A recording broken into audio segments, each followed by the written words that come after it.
we're at a very interesting time for this, where things have gotten far more polarized and tribal, and there's a lot to stand for.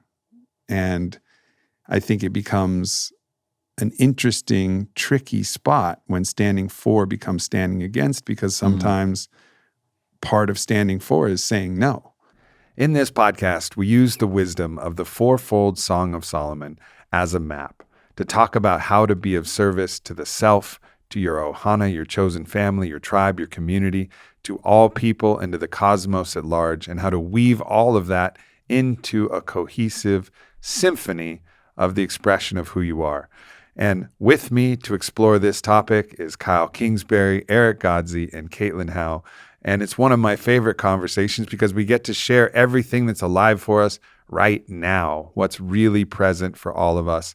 And it's one of the most valuable and actionable conversations I've had in a long time. So I hope you guys enjoy the show. What's up, y'all? Hey. What's up, brother? What's cracking? What's cracking? Been a minute since we all sat down together. And the impetus was to talk about the Song of Songs, the Fourfold Song of Solomon, which is actually going to be our map for all of Fit for Service next year. So I wanted to go into what it actually means to us, because I think this was chosen. I know this was chosen as a map because we all resonate with how important it is as a map, not only for ourselves, but how we offer service to our community, to all people, and to the world. And I want to go in and dive in about what it really means to us personally in our own journey as we've evolved through these past years and what we're really feeling presently right now. So what I'm going to do is I'm going to jump in, and we're going to cover each of the four songs, and then of course the inclusion of all four songs, which creates the harmony of the kind of fifth song, which is a harmony, not an individual song. And go through what it means to all of us. Yeah. So here we go. Dope. To the sacred text. There is a one who sings the song of his soul, and in his soul he finds it all, full, complete spiritual satisfaction. This is the first simple song. And of course, there's lots of traditions that point to this idea. Atman is Brahman. The monad, I was just reading this actually in the Kabbalion. Vailana's reading the Kabbalion again, and I kind of looked over her shoulder, and it says the monad is the archangel, right? Like that which you find within, you can also find externally. And that's where the full, complete spiritual satisfaction is. But of course, we don't live in a world of just us. That's obviously the shadow of that is rampant sociopathy, right? To recognize yourself as the only one, but it starts there, and it starts there for a reason. So I will pose this question to you guys: is what is it about the song of yourself that's been most alive? And I'm sure we could talk about this for the entire podcast. We have to be mindful. We have 4 fucking songs we got to get to at the very least. But what is it about this first song that's really alive for each of you right now? Singing the song of yourself.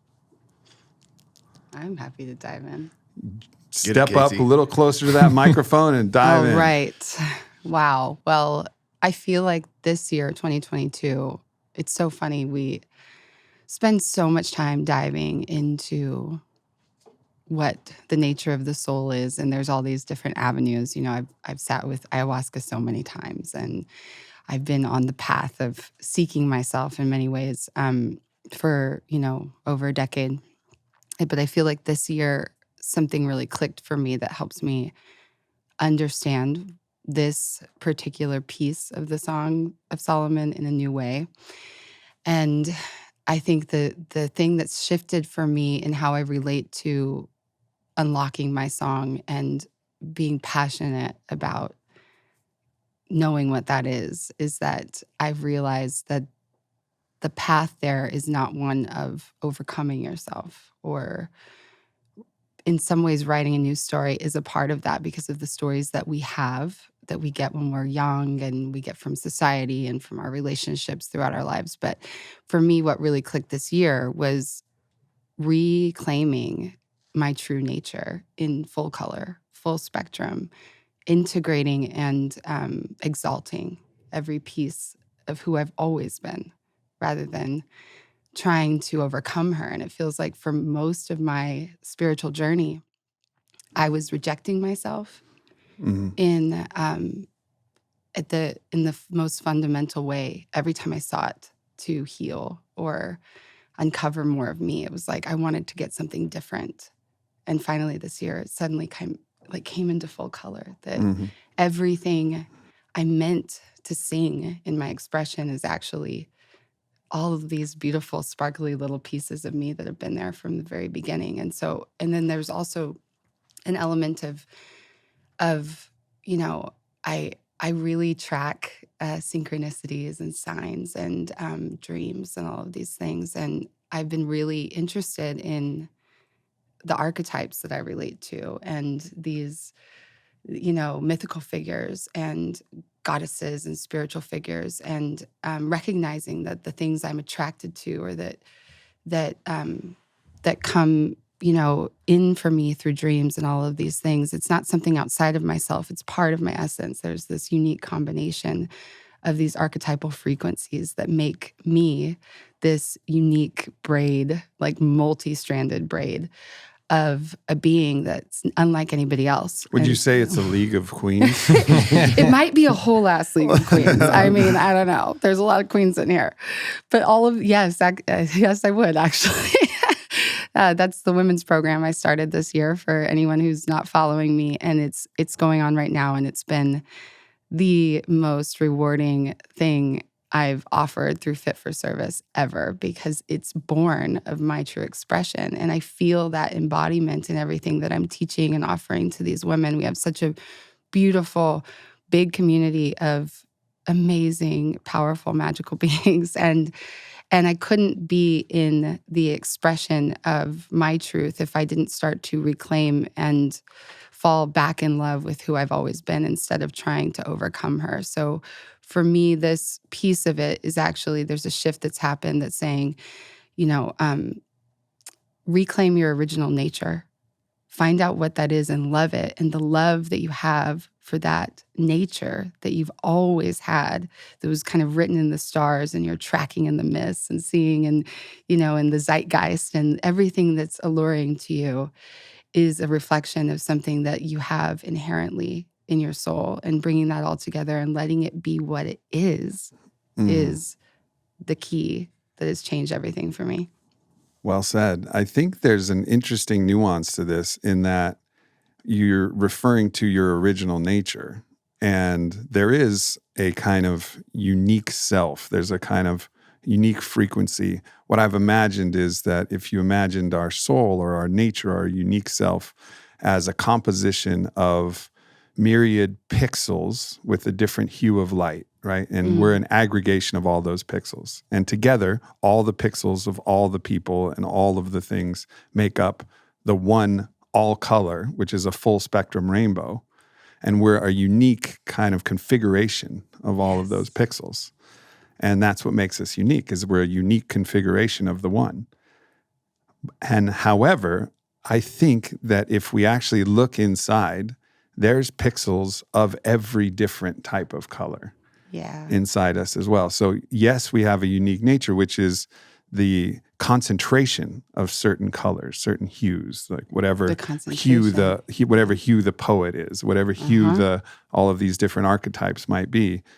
However, if we keep looking, we'll find a little bit of everything. Absolutely. And so where you end up arriving is not only trying to find what your nature is, because then it could become a slippery slope of judging, well, my nature is this, and my nature is just a little bit better than your nature, and it could be a little bit better than this. And then you can get in the comparison. But when you recognize that your nature includes the full spectrum, every color of the rainbow, that's when you pull yourself from having part of your soul in exile. Yes. Like, this is the nature of shadow. Shadow is that you're not acknowledging that you are a little bit of every color of the rainbow, every bit of the spectrum. And as the deeper that I've looked myself, I've found a little bit of everything.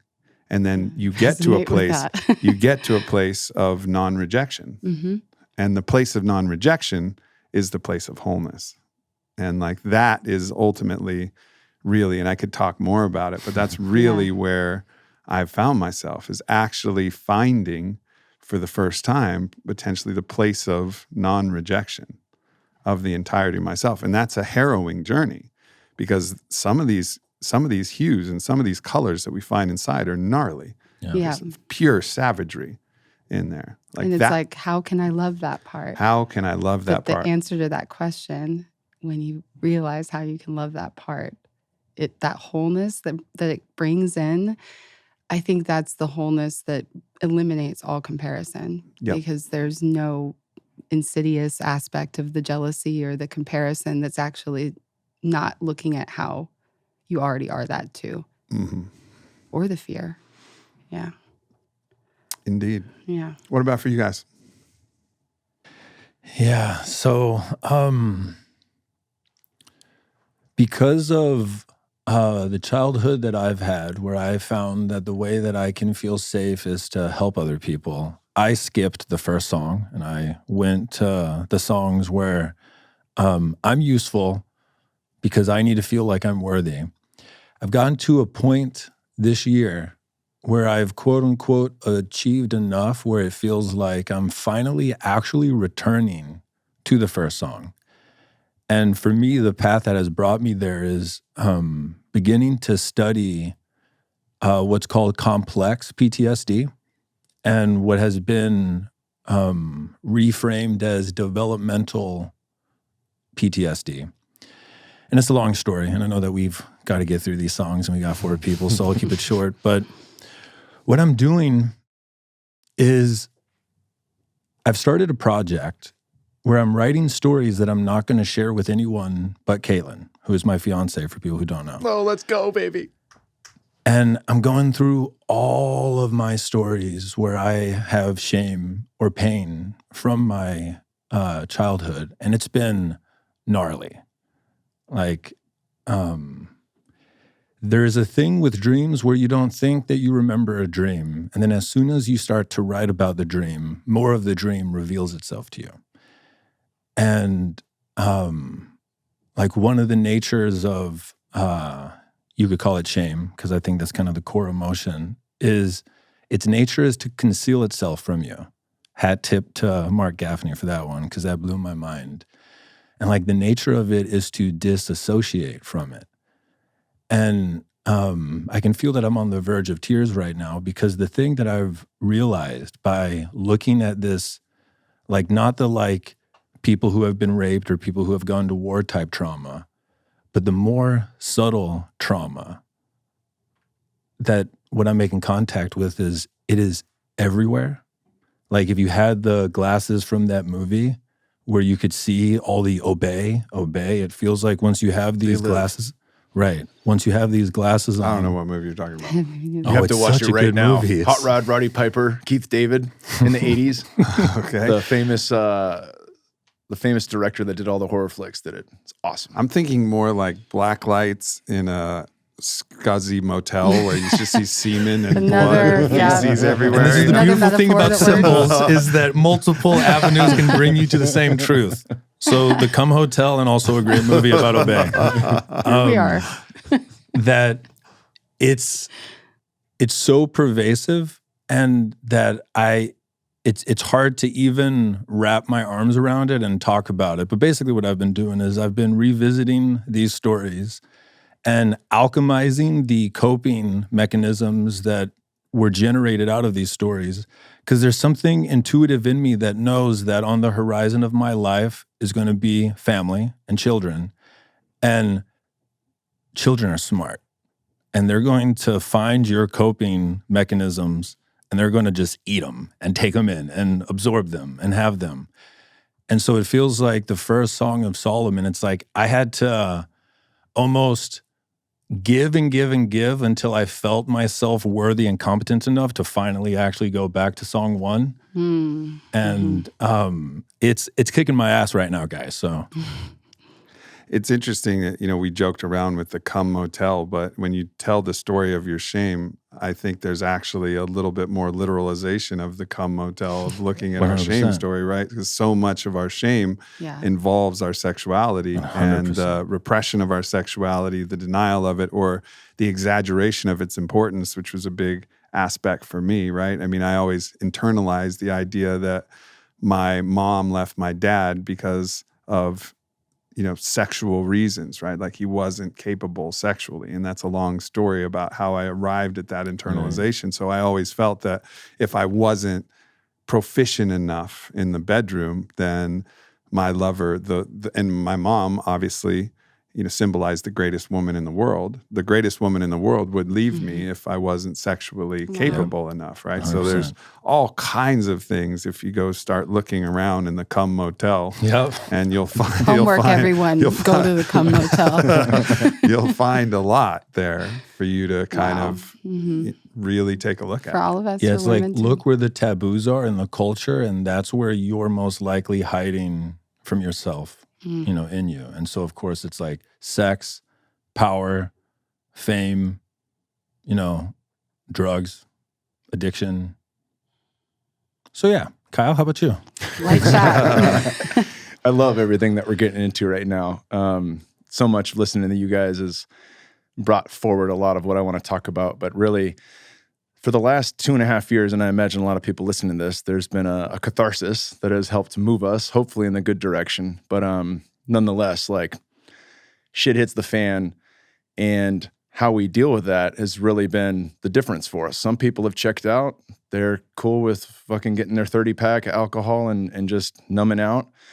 And others have taken a deep dive looking into the world itself. And if you spend too much time doing that, then you're still remain powerless. You're still in the victim archetype. And I spent quite a long time there before I realized I'd have to look back inward and control what I can control and find all the techniques that I've relied upon my whole life, the techniques we bring forward in Full Temple Reset, where we get to fast and we get to clean the body and sauna and ice bath and do all the physical things, the mental, emotional practices and work on the psyche that you bring forward. And then, of course, the ceremony and the sound healing to harmonize the spirit.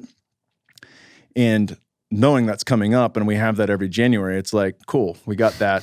Right. What does my daily look like? Because it isn't just waiting for the ayahuasca retreat to ask big questions and get answers. It's not waiting to take care of myself until I do the fast and eating like shit until then.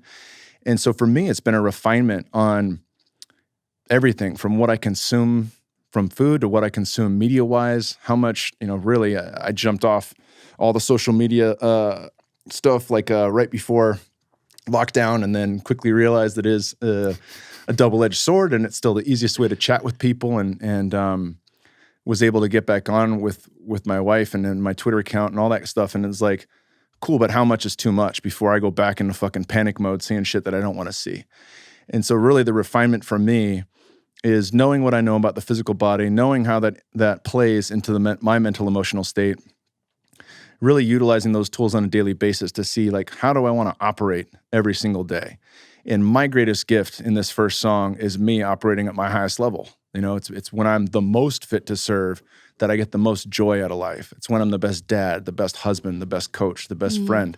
And that's really been, there's never been a fire lit under my ass. Like, fighting gave me a fire lit under my ass to want to learn more, because I wasn't good enough to just sit down playing video games like Cormier. I had to learn. I had to read. I had to do the mobility. I had to do the ice baths. I had to do everything I could for an advantage.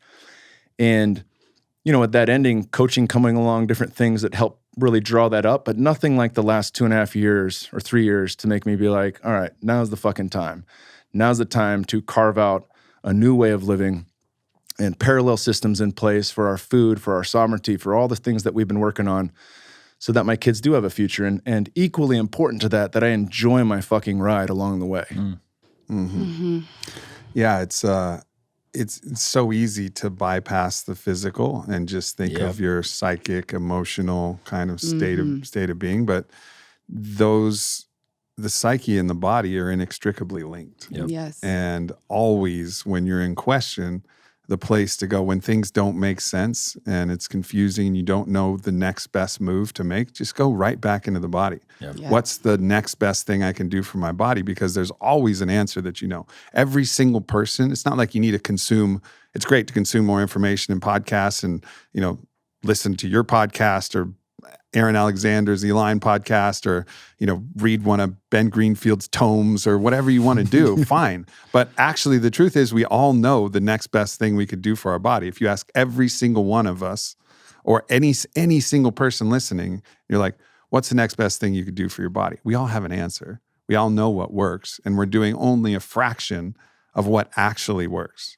for us, like all of us. Yeah. So I think we can get stuck in this paralysis of continuing to learn all of these intricacies and these new biohacking things, this one peptide. That's all great. Do that, but also get back to the basics of what you know is going to work, like breath work, for example. Breath works. It's like we know how powerful it is. We know how we feel when we're done. And do we do it to the capacity? Do we do the actual minimum effective dose of what would really? No, and we don't. For the most part. This is another shame story I'm going to write down in my little book.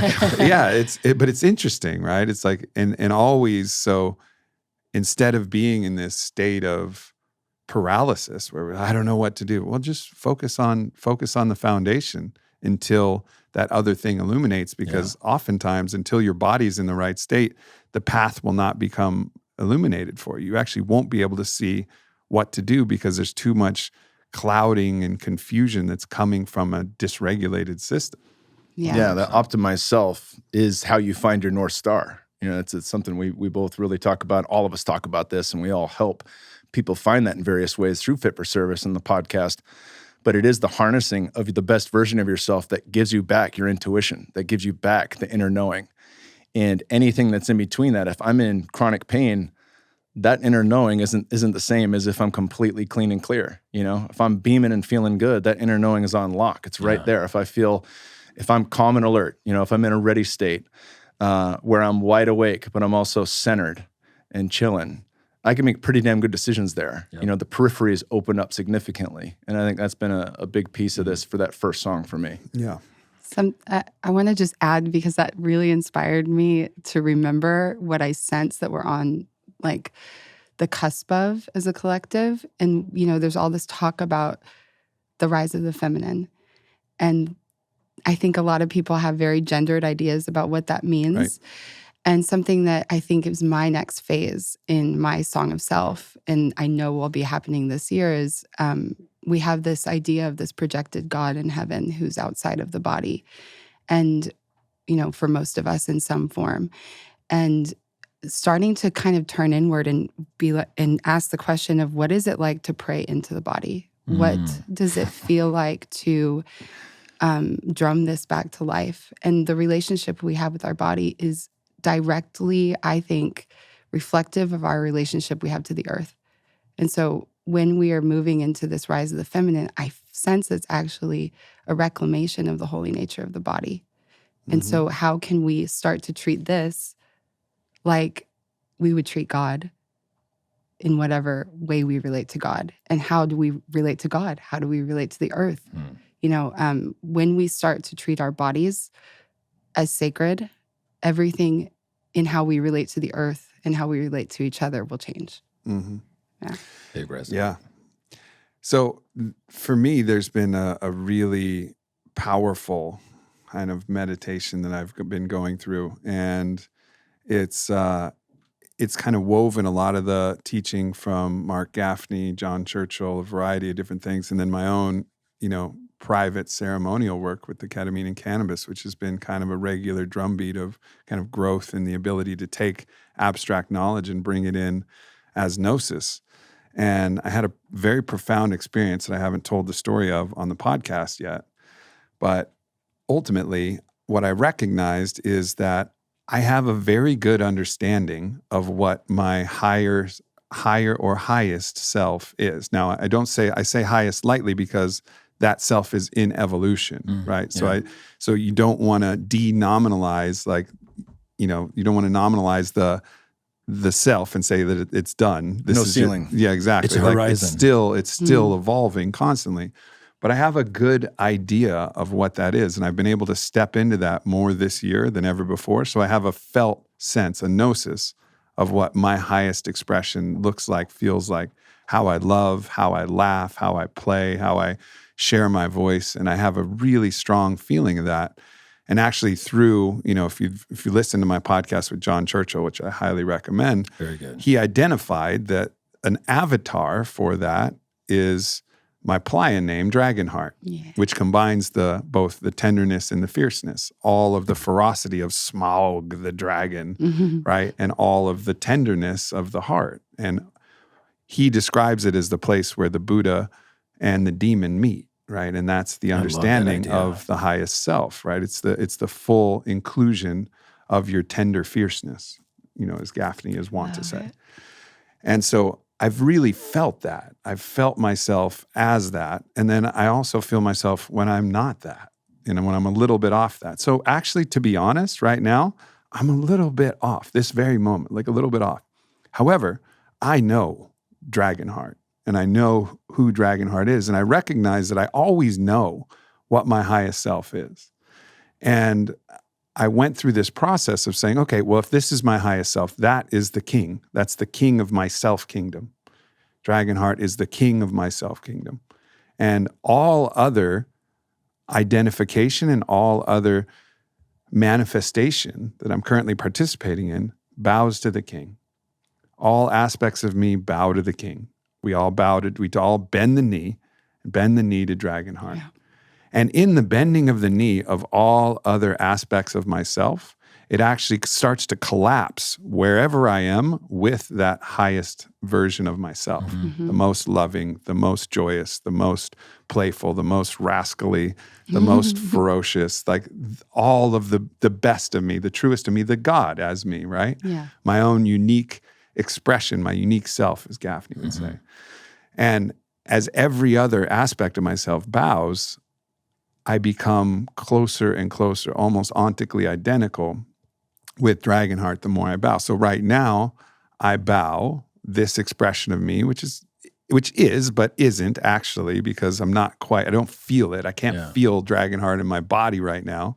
But this part of me bows to that. And I know what that is. So I'm getting closer and closer and closer to that in my expression, always. So that was powerful. And I had a full coronation ceremony. And I was just like, long live the king. Yes. Long live the king. And I, spent some time with Aaron Rodgers out in Green Bay. And we went through a whole process where he crowned his king, as long live the king. Vailana's gone through, long live the queen, and long may he or she reign, and this concept of just saying that, and also helps clarify decisions. It's like, what should I do? Well, this is what Dragonheart would do. Long live the king. So that's what I do. It's actually submission. And it's really the only place where I think we can have true submission. Because submission is something I think most of us push against, because we're like, well, I don't know. I don't try. That person doesn't know me. That idea may not apply completely to me. It may make sense, so I'll go along with it. But real submission, not just surrender, which is kind of like acceptance, but real submission to, as you would to like a king that you actually fully believed in and fully loved. Well, of course, this is the king or queen that we can do that with, because it's us and our highest. And that's been an incredibly powerful process. Now, let me tell the second part of this story, because this is interesting as well. So I go through this incredibly powerful, long live the king moment, and I'm just radiating, right? And I go back into my prayer, my ketamine cannabis journey, go back into that journey another day, maybe a week later, something like that. And I'm in kind of this interesting, confusing netherworld that I find myself in. And I was like, I don't know really what I'm doing here, but I'm going to go back to long live the king, and I'm going to evoke Dragonheart, and I'm going to try to anchor that in here in this place that I'm in. And then I saw a version of myself projected out in my vision, looking back at me, and looks at me and goes, yeah, maybe. And I was like, long live the king. And myself, talking shit to myself, was like, yeah, maybe. I don't know. For sure. We've gotten that response in meetings when our ideas are good. Maybe. Yeah. We know that part. And so it was me talking shit to me. And I was like, how dare you, me, talk shit to me? We already did. We did this. Exactly. And I was like, get on your knees, damn it. Yeah, exactly. Why are you bowing? Exactly. And then it turned into a fight. Wow. It turned into a fight. I got into a astral fist fight with this other yourself. version of myself. And I remember this. It was this really clear moment where I was in observation of myself as what I was expressing as Dragonheart, and then the other self, which I would call the anti-me, the opponent, which is the word I'm liking to use, the opponent, as me, got in this fist fight. And I remember I hit the anti-me, which was me, and I hit him clean, like just stroked him right in the jaw. and anti-me got rocked, and I was like, that's right. But then I saw that I was hitting me, and I was like, oh, poor Aubrey, fuck. He just got fucking smashed. And it was this crazy feeling of recognizing that it was both me and my opponent were actually still me. And then I recognized from there that we all have an anti-us, an opponent. But actually the purpose of that opponent is our own evolution. And actually if the divine wants to evolve, and if we want to evolve, what better way to evolve than to project the absolutely worthy opponent of the anti-us and then have those two versions compete. Yeah. That's what's going to drive the highest level of evolution. It's the masculine face of Eros. And I've talked to Gafni about this. We've actually gone back and forth about whether he accepts it as that or whether he would place the anti-you in the unique self. But I really feel like this is the masculine face of Eros. Eros is the desire for intimacy, for evolution, right? Which is the feminine face of Eros in many ways. But the masculine face is competition. And part of the structure of the cosmos and structure of reality is that for our own evolution, we have an opponent that we have inside that we compete with. And through that competition, we're just barely able to defeat the anti version of ourselves, the opponent. We're barely able to defeat the opponent, and that drives our evolution. Because imagine, Kyle, if you had to fight Kyle. Like, who would win? If you had to fight Kyle, that's fucking gnarly. Because Kyle is doing the exact same shit as Kyle to fight Kyle. And Kyle can't block a punch, so we're getting there's a lot of offense in this fight. Yeah. So it's like the intensity of that. And I think that's why in martial arts movies and different Star Wars and different mythic things, the hero always comes to a point where they fight themselves. And I think we kind of like make this, this is just a metaphor, for overcoming your own. No, I actually think there's something deeper to that wisdom. Skywalker chops off the head and it's his. Right. The art is actually pointing to something where it's us versus the anti-us, always at all times, as a driver for evolution, and it's still us. So in the completeness of who we are, we have to also accept and recognize that the opponent is us and that we have an opponent, and have like this deep sensei bow. And this gratitude to the opponent, like, thank you, anti-Aubrey. Thank you, opponent, for sharpening my sword, for making me stronger. And this competition it's not for play. Like, this is for serious. Like, we have to give it everything we got to actually evolve. Yeah. We have to strive to actually defeat our opponent at every time. And the opponent is insidious. Sometimes the straightforward attack, which is like the negative self-talk, you're a piece of shit and blah, blah, blah. We've all had that voice come in that's super self-critical. It can beat us down. That's basically when the opponent has us in ground and pound, right? And they've double-legged us and they're just fucking smashing us like Cain used to do to people back in the day, right? And that moment is not always going to work. Sometimes it's going to be like little insidious ways. They just take us 3% off of our game. Just make us doubt us just a little bit, slightly. Have us retract our love from our partner. Pull us away from presence in the moment. Get us thinking. And so recognizing the opponent and also respecting the opponent and also then saying, long live the fucking king. Like the opponent, yes, mad respect. However, like I am going to represent and be my highest, fullest self, which means that I will constantly be coming into contact and competition with my own inner opponent.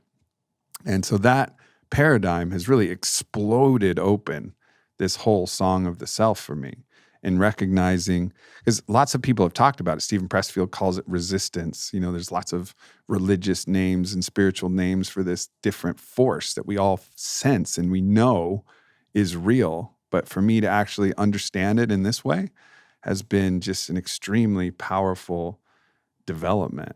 It's brilliant. And because the opponent is not always attacking. Right. A lot of the time it's very friendly. Of Do course. it tomorrow. Yes. You know? Exactly. Just and get then, up later. All the little things. So subtle. Just be comfortable. So subtle. Yeah. Because there's certain points where it's not that the opponent wouldn't use a strong attack, but a strong attack isn't available, right? And the opponent knows that. Then it becomes little finger. Yeah, exactly. So it's just moving ever so slightly. And in those moments when you catch it, and then you're actually in service of your inner ruling king or queen, long live the king. No, not tomorrow. Long live the king. We do this today. Love it. And for anyone who feels like, no, I don't really have this, you know, like Aubrey's talking about he's fighting things in some space. It's like, if you wrote down your inner monologue for today, you would see your anti-you. If you looked at your addictions, and sorry to break it to you guys, everybody has addictions. Check out Gabor Mate's work. No one is excluded from this. You'll see how Part X gets in there, or not Part X, that's what Stutz calls it. Shout out to Stutz. But we all have it. And what's interesting is, like, it almost won't ever talk to me directly because I've done so much work with cognitive behavioral therapy where I can catch almost any thought word. Damn, your opponent's got to be sharp. But what my opponent is it's this pseudo compassion, like I'm giving advice, like the advice that I would give to people who I don't think are trying to aspire greatly in the world. You know, because like one of the pushbacks I get often for my like teaching style is like, well, what if I don't want to do, and then huge thing that it seems like I want to do? You know, so like I give softer advice to people who confess that like they don't want to do anything grand.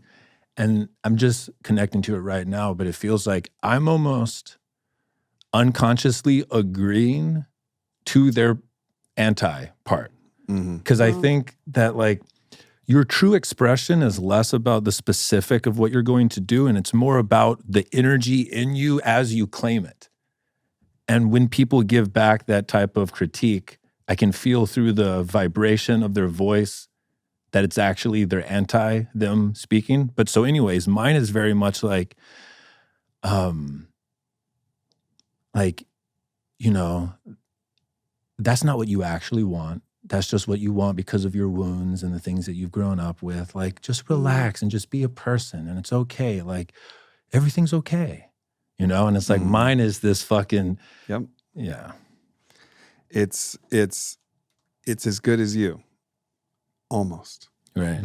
Yeah, that's the thing too about what you shared is like, if we bow to the inner king or queen supremely, if that's the one entity we will submit to, what is the one entity, the other one entity we will submit to? Is that harsh or conniving expression that's so close to us, that's like protecting our comfort and looks and feels just like us? It is us. But, you know, we submit, I think, to both more than anything else in the world. If someone else comes up to you and is like, you can't do that. Right.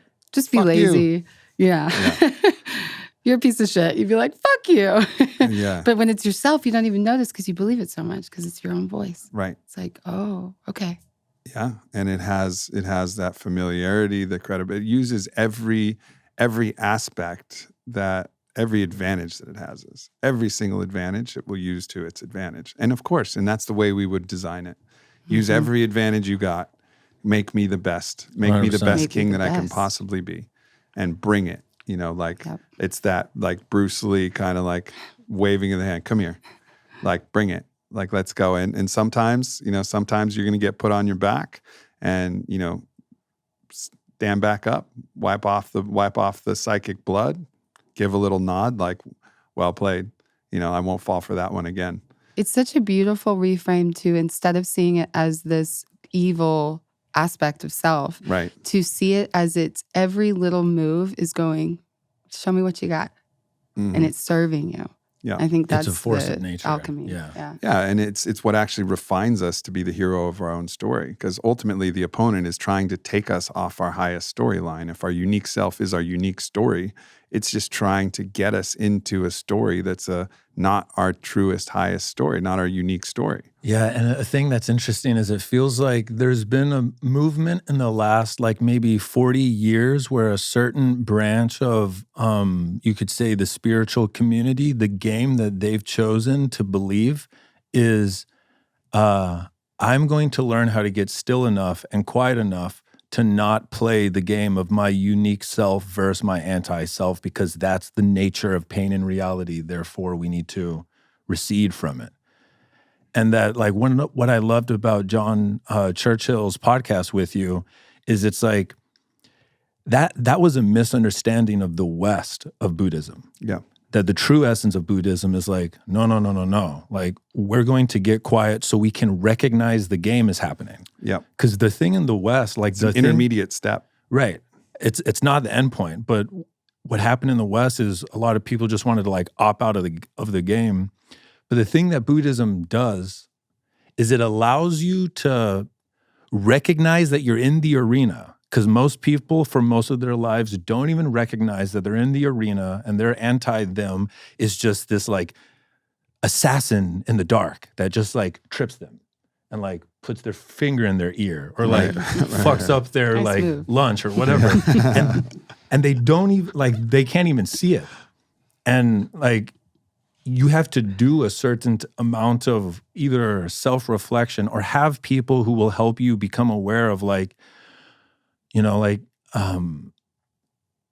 was going to get into examples that might be controversial, but there are things that if you have people around you that they can call you out for it, that's one way to do this work. But I guess the thing that I wanted to highlight is most of the time, like, we have to do work to condense our anti-part into a character that we can contend with, because it's actually in this like atmospheric state where it's like behind us and around us, but it's our self-talk. It's the spontaneous images that you have in your mind of you failing or of you having done something that created shame in you like 10 years ago. And most people haven't even condensed it yet to be in front of them. And that's a part of the work. This is, I think, one of the ideas that Churchill was sharing about creating this avatar. And I think there's the avatar of, and they used tankas, and tankas were literally a visual representation of where the angel and the demon, or the Buddha and the demon, meet, right? And so, what the tanka, one of the tankas that Churchill likes is the tanka Yamantaka, the death fucker, right? And it's this demon-looking being with this fully erect cock and but all of these angelic qualities as well. But you have to actually show the ferocity in this avatar that you're saying, this is actually the model of the self that I'm looking, because it includes all of the darkness and all of the light. And that's the fullness of our being, going back to what we were originally talking about. Like, you have to actually represent it as this, and all of the representations that don't show that darkness are false and lead to this kind of hierarchical, judgmental thinking about, well, this is my bad part and this is my good part. But in the embrace of all of it, that's your king and that's your queen. And then the other version of you, the opponent, is it's a simulacrum of that being that you're just contending with, right? But you first have to like visualize who the king is, and you can actually differentiate if you like the opponent, but make sure that it's equal in its grandeur, in its power, in its potency. And I think there's a move. I actually wish I was a better artist and like I thought visually in that way, because I would love to be able to visually depict something for Dragonheart where I could say like, make it my tanka, say like, long live the king, and I could see it. Because I've never been able to really see it in a vision. I'd feel it. And also I never been able to really see the opponent, but it'd be cool to have a process where I actually could visualize these. And I think that would be productive. And I think it goes to what you're saying is like, it's taking all of these things that are nebulous and actually making a symbol, and not pretending that the symbol is anything other than a pointing out instruction for the truth, right? Yeah, it's still the finger pointing Yeah. at the moon, but it's still helpful for us because we do think in symbols and we think in different ways. And so this idea itself is a symbol, is a pointing out instruction to the truth. And then if we could actually visualize this in another way, that would be another way to advance this process and help us actually work with it in a powerful way. Yeah, a thing that I'm doing that's not as dope as that, but I think it's been very helpful for me is I've been using my Google Calendar. I'm sorry, I still use Google Calendar, Kyle, because they're tracking my shit. But I'll write out whatever I did for the previous hour, and then I'll color code it based off of what emotional state I was in. And the one rule is don't bullshit yourself, Eric. So like if you spent an hour on your phone and you were in a not whatever the version of my dragon heart is, write it down. And at the end of the week, I look at how I've spent my time, because there's this quote, and it's I care not. Damn it, I forgot how that quote goes, but it's like, I don't give a fuck what you say. Show me what you do, and that's how I'll know who you are. And it's like, I mark my hours as gold if I was in my highest expression, and there's like 3 bars of gold in the week. Yeah, there's a story from the lineage teachings that Gafni shares, and it talks about, I think he's Nachman of Breslov, or one of these kind of mystics who, encountered his kind of mentor, and his mentor said, I could count. There's this process of collecting the days and collecting the moments where you were actually expressed as your king or your queen and in the fullness of yourself. And one master says, I can count 12 days in my life where I was, fully, truly in this metaphor, the king or the queen. I resonate with that so much. And then so the future master was like, 12 days, that's pathetic. Call yourself a master, basically. And then that master gets to the end of his life and is like, wow, I don't know how he got to 12 days. I love that story. And so it's this idea of, it's like, this is not an easy path, but when you're there, it's so incredible. There's so much joy and aliveness in your life, and that's really the path that I'm on. And I can't resist sharing this other tangent. I was also exploring how the nature of one of our darkest aspects is our judgment, right? Like the way that we judge ourselves and the way that we judge others.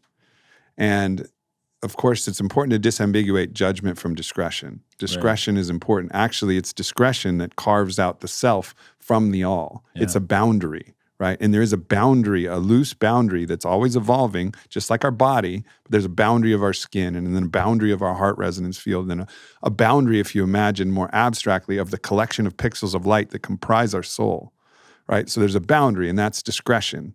But where actually, and this is another teaching from a recent session with Gafni, is that all evil comes from a distortion of that holy idea of boundary, the holy idea of boundary and discretion, into actually linking it with disgust, where all of a sudden it's not like you're just carving it out of your own discretion and boundary, but there's disgust for the other. And disgust for the other actually gives license for all manner of horrors and villainy. Exactly. Us, yeah. And then there was this, I could feel it in the contemplation, like, oh, disgust.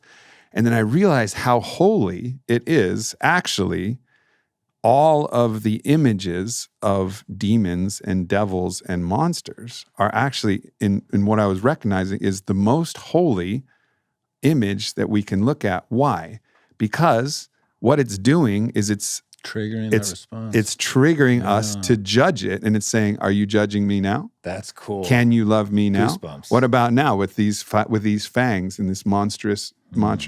Can you love me now, or will you be disgusted? Or like, will you?" And it's not like we don't have the discretion to say, "No, I'm not going to do that. That's not my way." But it's like as these images appear, it's a test. It's a test to say, like, will we have disgust for other when it appears in this way? Yeah. And so I just had this feeling that, like, all of this demonology, all of these ideas was just a question back to God. God is us, God is self, God is the collective. Can you love me still? Wow. Can you love me still? And so often we say no. And so often we say no when we look at ourselves. Can you love me still? And this was like this other deep revelation of, like, oh yeah, hold the boundary. Define who you are. Define the king or the queen. But the other and the opponent, the moment you get into disgust, and other, and try to kill it, and then you're actually missing the ultimate truth of the oneness of the divine. All is of God or nothing is, Paul Selig. Yeah, right? a thing that is coming through for me is that the root of demon was the word daemon from Greek mythology, and that the idea of the daemon is that it's the thing that is guiding your growth. And it's like it's almost, if you imagine a shell or like a seed, that force is the thing inside of the seed that's trying to break it. But in our minds, it's also the force outside of the seed that impinges the seed that is our anti-self. Yeah. And it's like, that's the aspect of the daemon that is a demon asking, and do you love this? As your eternal opponent. Yeah. The game got hella deep in the last few months for me, and just grateful for it. All right, let's move on. Second song. Oh wow. And there is a one who sings the song of her people. She leaves the zone of her personal soul, which she doesn't find wide enough and not settled in ideal serenity, and attaches herself with tender love to the totality of her tribe. And together with her people, she sings. She suffers their pains, and she takes delight in their hopes. She ponders high and pure ideas about their past and their future. And she investigates with love and the wisdom of the heart the inner content of their soul. Song 2. And Song 2 speaks to the truth that there will always be a tribe, a group of people who are on the inside in our own inner holy of holies sanctum that we're just going to care about a little bit more. We're going to resonate more with. And I think one of the traps that you can find in, you'll see it in Course of Miracles and you'll see it in a lot of teachings, is to try and get you to bypass the second song, which is saying, like, no, you're going to have your people, your family, your tribe, your ohana. We have a whole bead exchange ritual that actually all of us have exchanged our beads, which is signifying that there's a special relationship that we have. But of course, Course of Miracles is like, no special relationships. And it's like, yes, and you can't bypass this reality and this truth. You know what I mean? Like, this is actually, we're built this way. We're built to care a bit more about our people and our family and our tribe and our beloveds and our children and our wife or spouse and whatever that might be. And I think a lot of people, don't acknowledge this and try to bypass and try to say all people, but they're actually just kidding themselves. Yeah. For one. And I think there's also, if you get lost in the shadow of just worrying about your people, then you get into this idea of my people versus everyone else. And this is the dark side of tribalism, which leads to ultimate conflict. So I think there's deep wisdom in this teaching of actually, recognizing that you have your tribe and your people, and you need to include this song. And then ultimately, as we'll get to, transcend it. It's include and transcend. So it's include the song of the self, transcend it to the song of your people, include the song of the people, and transcend it to the third and fourth song. Yep. Yeah.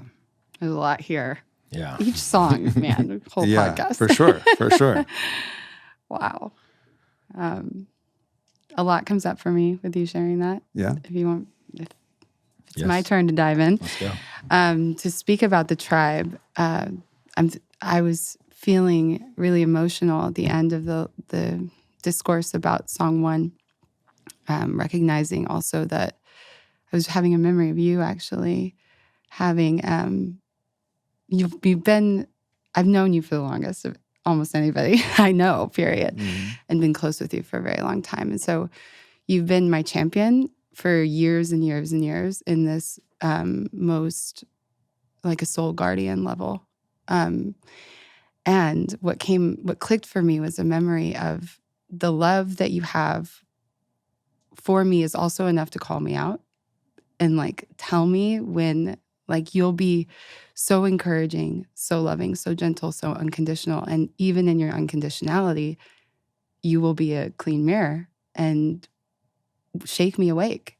And sometimes, you know, why that came in for me was thinking about the opponent inside that actually serves you. It's like if you can have somebody in your life who is willing to be honest with you and say like, wake up. This is your destiny. You're over here. You know, the memory was of a time, you know, I was going through a painful breakup. I'd stayed out all night partying with my friends, and I was just drowning and numbing the pain. And you came in and very directly said to me, "Do you want to live or do you want to die? Change or die." And I remember you hit the table, and it woke me up. And what I did, so magical, is I went home and I made a vision board, and I committed myself to face death, and I wrote "to death" in rainbow colors on the top of it. And I collaged an image of this warrior goddess facing off with death, and put around it images of everything I wanted for my life. And what's so beautiful is I just realized that culminated at our last summit with me dressing as my version of Yamantaka and embodying the thing that was my opponent, which was this insidious part of me that was actually, in a way, trying to kill herself to win, to beat the queen. And I'm shaking because it's just so deep for me, and life is such a rich masterpiece. But we have these relationships when we find them that are that force of divinity and countenance and challenge to say, you know, look at yourself. I see you. Don't forget. And all of you guys have been that for me, my partner here, in like so many ways. And so it's really important. It's really important because we can get lost in that quest for self and just go into solitude and into a cave. And it's sometimes not enough love, and it's sometimes not enough challenge to really realize what's here for us. And we have this amazing, you know, I brought my tribe beads. I didn't bring them to the table, but there's something really, really life-changing to even have one person that you know that if you need something, they're there. And I've found that, like, for myself, the best of me comes out for other people. And so there's an aspect to my nature, one of those concentrated pixels, as you described it, that's deeply compassionate and loves to feel people in love.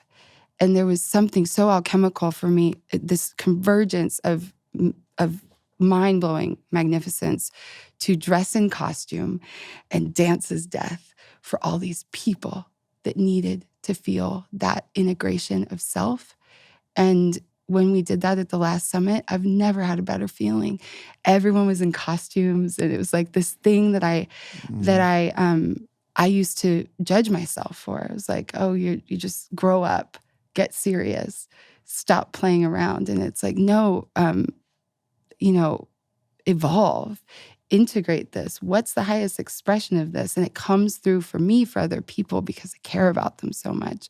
And so I feel this kind of, there's our inner circle, so to speak, which is formed purely not by exclusivity, but by magnetism.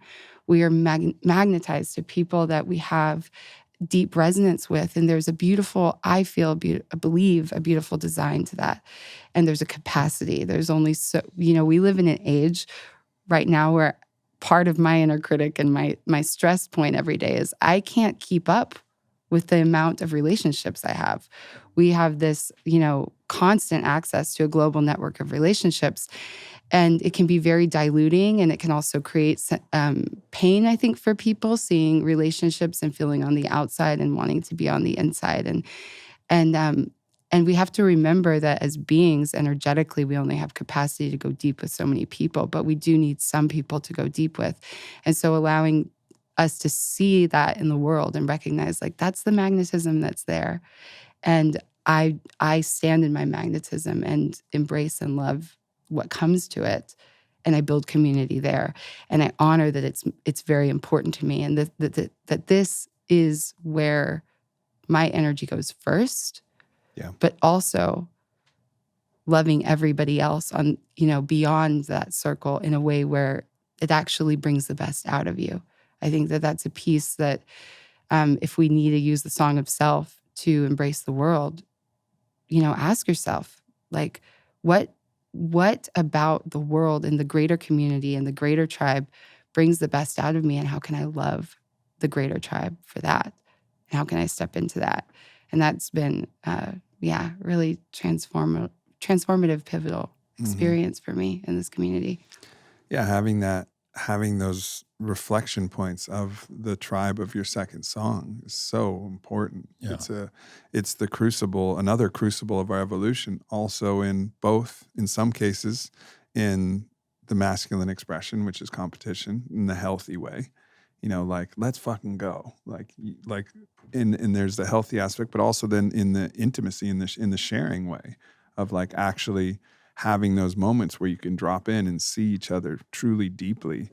And I think it's really, we do a lot of incredible things at Fit for Service, but consistently the most life-changing experience is that people feel like, holy shit, like the second song is alive. Yeah.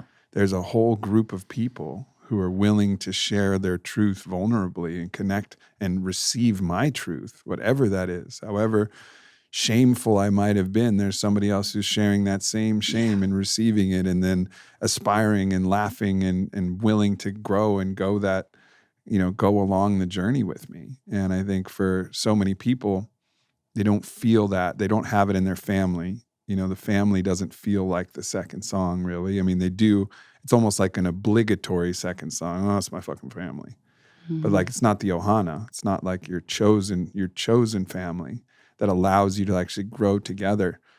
And yeah, I think that's what Fit for Service has really offered so many people, is just an access point to a greater community, which from there, everybody then forms their inner circle. It's like, concentric rings. It's like a little Russian nesting doll of, like, all right, now you get access to this amazing group of people.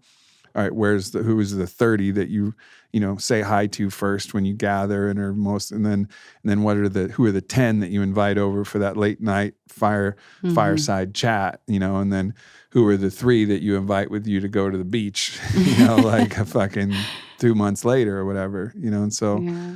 I think that's it's so essential, and it's been, I think, one of the reasons that we've been able to be coaches and facilitate this community is because we have that ourselves, is that we're practicing this all the time. Like, the way that we interact and navigate within community has allowed us to actually see, because we're doing, ceremonies together, we're doing experiences together. When we get together, it's not, sometimes it's just, fuckery and shenanigans, and sometimes it's like we're showing up and going and crossing into the void together. So the second song is another one of those absolutely essential crucibles of growth. Yeah, for me, what's been interesting is I see this song as having almost like 3 layers to it. And the first layer is the family that you were born into, and that most of us in Western culture, the dynamics of that family just were not such that we could have made contact with the full expression of ourselves. And then layer 2 is when you get the opportunity to start to find your chosen family. And it's in that sphere for me where I've been able to deepen my contact with the true unique part of me. And I can feel that like one of the longer like black belt challenges for me is everything that I'm learning in Fit for Service, to be able to embody it in a way where that energy comes back to my family. And that to the degree that they're able to meet me in that space, I'm just really connecting to like everything that I've learned in my chosen family, I'm going to be able to bring to my parents when they start to die. That like that's going to be one of the true gifts, one of the true fruits of this practice is because there's something about once they start to feel the immediacy of death that I believe opens us up to like all the things with our family that we're not able to make contact with until there's like a pressure on it. And then the third layer of that, and I was talking with Caitlyn about this the other day, but like the metaphor of like each of us has a arena that our unique self is calling us into. And there's this instinct to like, especially people who are kind of like not on their traditional path, is to the arena that they're called to, they judge it, you know, and they attack it and they call out how it's like fucked up and how it's not okay. And like for me, it's whatever you want to call the arena that's trying to help people with mental illness.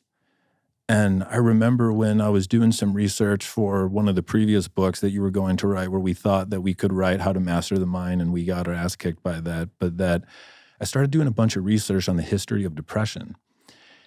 And it made me so fucking angry to see the non-conspiratorial documented history of the corruption and the lies and how much it's hurt millions of people. And I had a dream where I was like in a dark woods and there was this like 50-foot female angel and she was just pointing and she was on fire and she was pointing towards the arena. And the vibe of the dream was that's where you go. And that the larger tribe that I feel called to contribute to is like psychotherapy and the attempt to help people with mental disorders. And there's like, as I learn in this tribe how to integrate the parts of me that have that disgust response, that will help me be with my family in a way that will start to relax their defenses in a way where they can be more of their true selves as they get closer to death. And it also is teaching me how to arrive in the arena where I'm not just like flipping everyone off and spitting and casting venom. And that there's something about Fit for Service that I have found that like one of my core wounds with the tribe is that I can't rely on other people, because when I was a kid, I didn't feel like I could rely on the people that I was supposed to be able to rely on. And two, that I can trust strangers. And that for me has been, I think, the most healing part of Fit for Service is I see all styles of people who before they come to an event like what we do, they meet people who completely contradict their expectation of the other tribe that they hate. You know, like if they're just on Twitter, it's like, fuck those people. And then they meet those people. And then they hear them share their stories or they see them weep in breath work and they realize, oh, I am that too.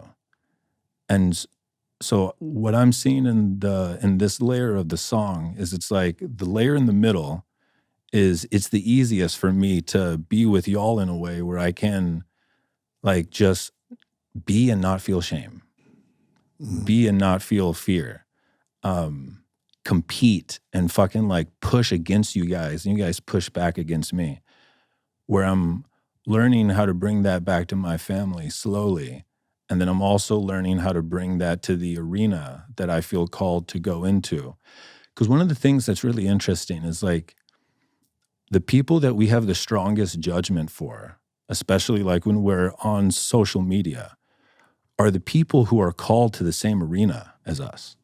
But the way they do it, or how they got there, or that they got there before us, or that they have the audacity to be in the arena and say the things, and we're like, they're fucking wrong, but I'm actually not in the arena. They are that's our tribe waiting to be made contact with. Like, one of the things that's interesting is if you think about humanity before electricity clouded the sky and we couldn't see the stars, the most magnificent thing every day was the night sky. And it feels like the arena that you're called to that's the specific constellation that for you is the most bright. Like, you don't get to choose which constellation is the one that just grabs you. And that, like, our quote unquote haters are the people who look at the same constellation. And so I feel that it's like, it's a horizon that I can ever grow into, but that what I'm learning with you guys is both behind me affecting my family and in front of me affecting the people that if I didn't have this, I'd be hating on them. I'd be subtweeting on Twitter or whatever the fucking thing is. And so that's how that song feels for me. There's an interesting part of this, which I'm curious about. And there's, in hearing you talk and just knowing you as a brother, there is a very strong emphasis on your blood family. And that, many times you referred to this as being kind of a means to the ultimate ends. And this is reductionist. And, so it's not exactly what you said, right. But there is an implication that the purpose of the second song was actually to heal your blood family. So it, in some ways, created, in my mind, this idea of a significant amount of importance placed on the blood family. And in some ways, that's the traditional Orthodox view of family. Right? It's like, it's all family, it's all about family. It's family first, family this, it's like, it's your blood family. But there's also, more heretical teachings, which actually I did reference. The Course in Miracles is actually talking about these type of special relationships. And I think they're talking about it in a different way. I think they were talking about it categorically, but Yeshua, it's a quote that Ted Decker says all the time: to follow my way, you must hate your mother, hate your father, hate your brother, hate your sister. Yeah. And what he's referring to is that the specialness by label is what we need to discard, right? To a certain degree, to actually see everybody as people. And I'm curious because I have a fucking awesome relationship with my family. It just keeps getting better.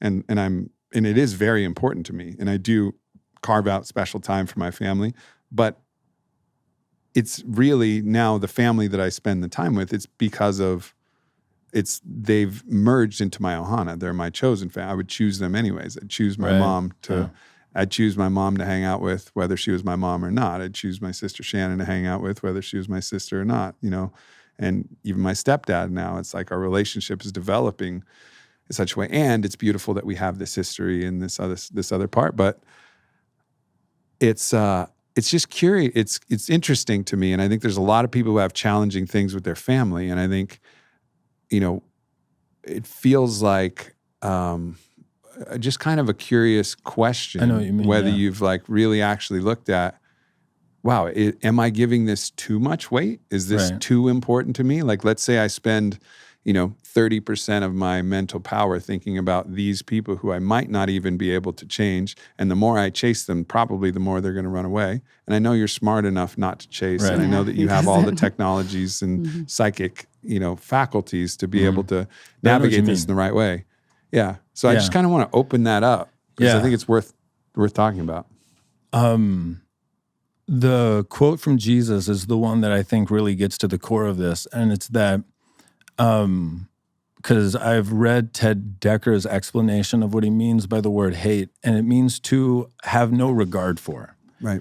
And that there was, to survive our childhood, there was a strategy that we had to acquire that wasn't the true, authentic expression of who we were, and that was dictated by how we thought we ought to be. And what I've learned as an adult is I now know what it feels like in my body in the same way that if you're in resonance with Dragonheart, I know when I'm in the resonance of who I am as an adult, who is not placating or trying to be other than what he truly is, and that I can feel the instincts to try to go back to the child that I was. And the truth is that I didn't get an opportunity to really be a child. Like, I became a parent in my family very early. And so what is actually for me is that it's not the reason of Song 2, but a beautiful fruit of Song 2 is that I've cultivated the capacity to be me with my family in a way where I'm not trying to do anything to them. I'm just recognizing, oh, I feel the instinct to go back into this pattern, and I'm just choosing not to. And in this really interesting way, I'm allowing myself to be their son as opposed to be their coach, which I tried to be at like 14, which is just not the way, everyone. And that the key is that it's not the reason to step into this song, but what I've noticed is that it's a beautiful, sweet fruit that I'm grateful for that comes out of this song, that my family gets the opportunity to experience me without trauma responses towards them. And I can just feel that there's this slow, almost like blossoming. Because, like, imagine having a son who's trying to coach you. You know, it's like it closes the flower. Yeah. But what I've been able to do is just, like, be me with them. And I can feel that they're like, oh, he's not going to judge me for eating this way, or he's not going to judge me for watching TV, or he's, you know. And I love it. Yeah.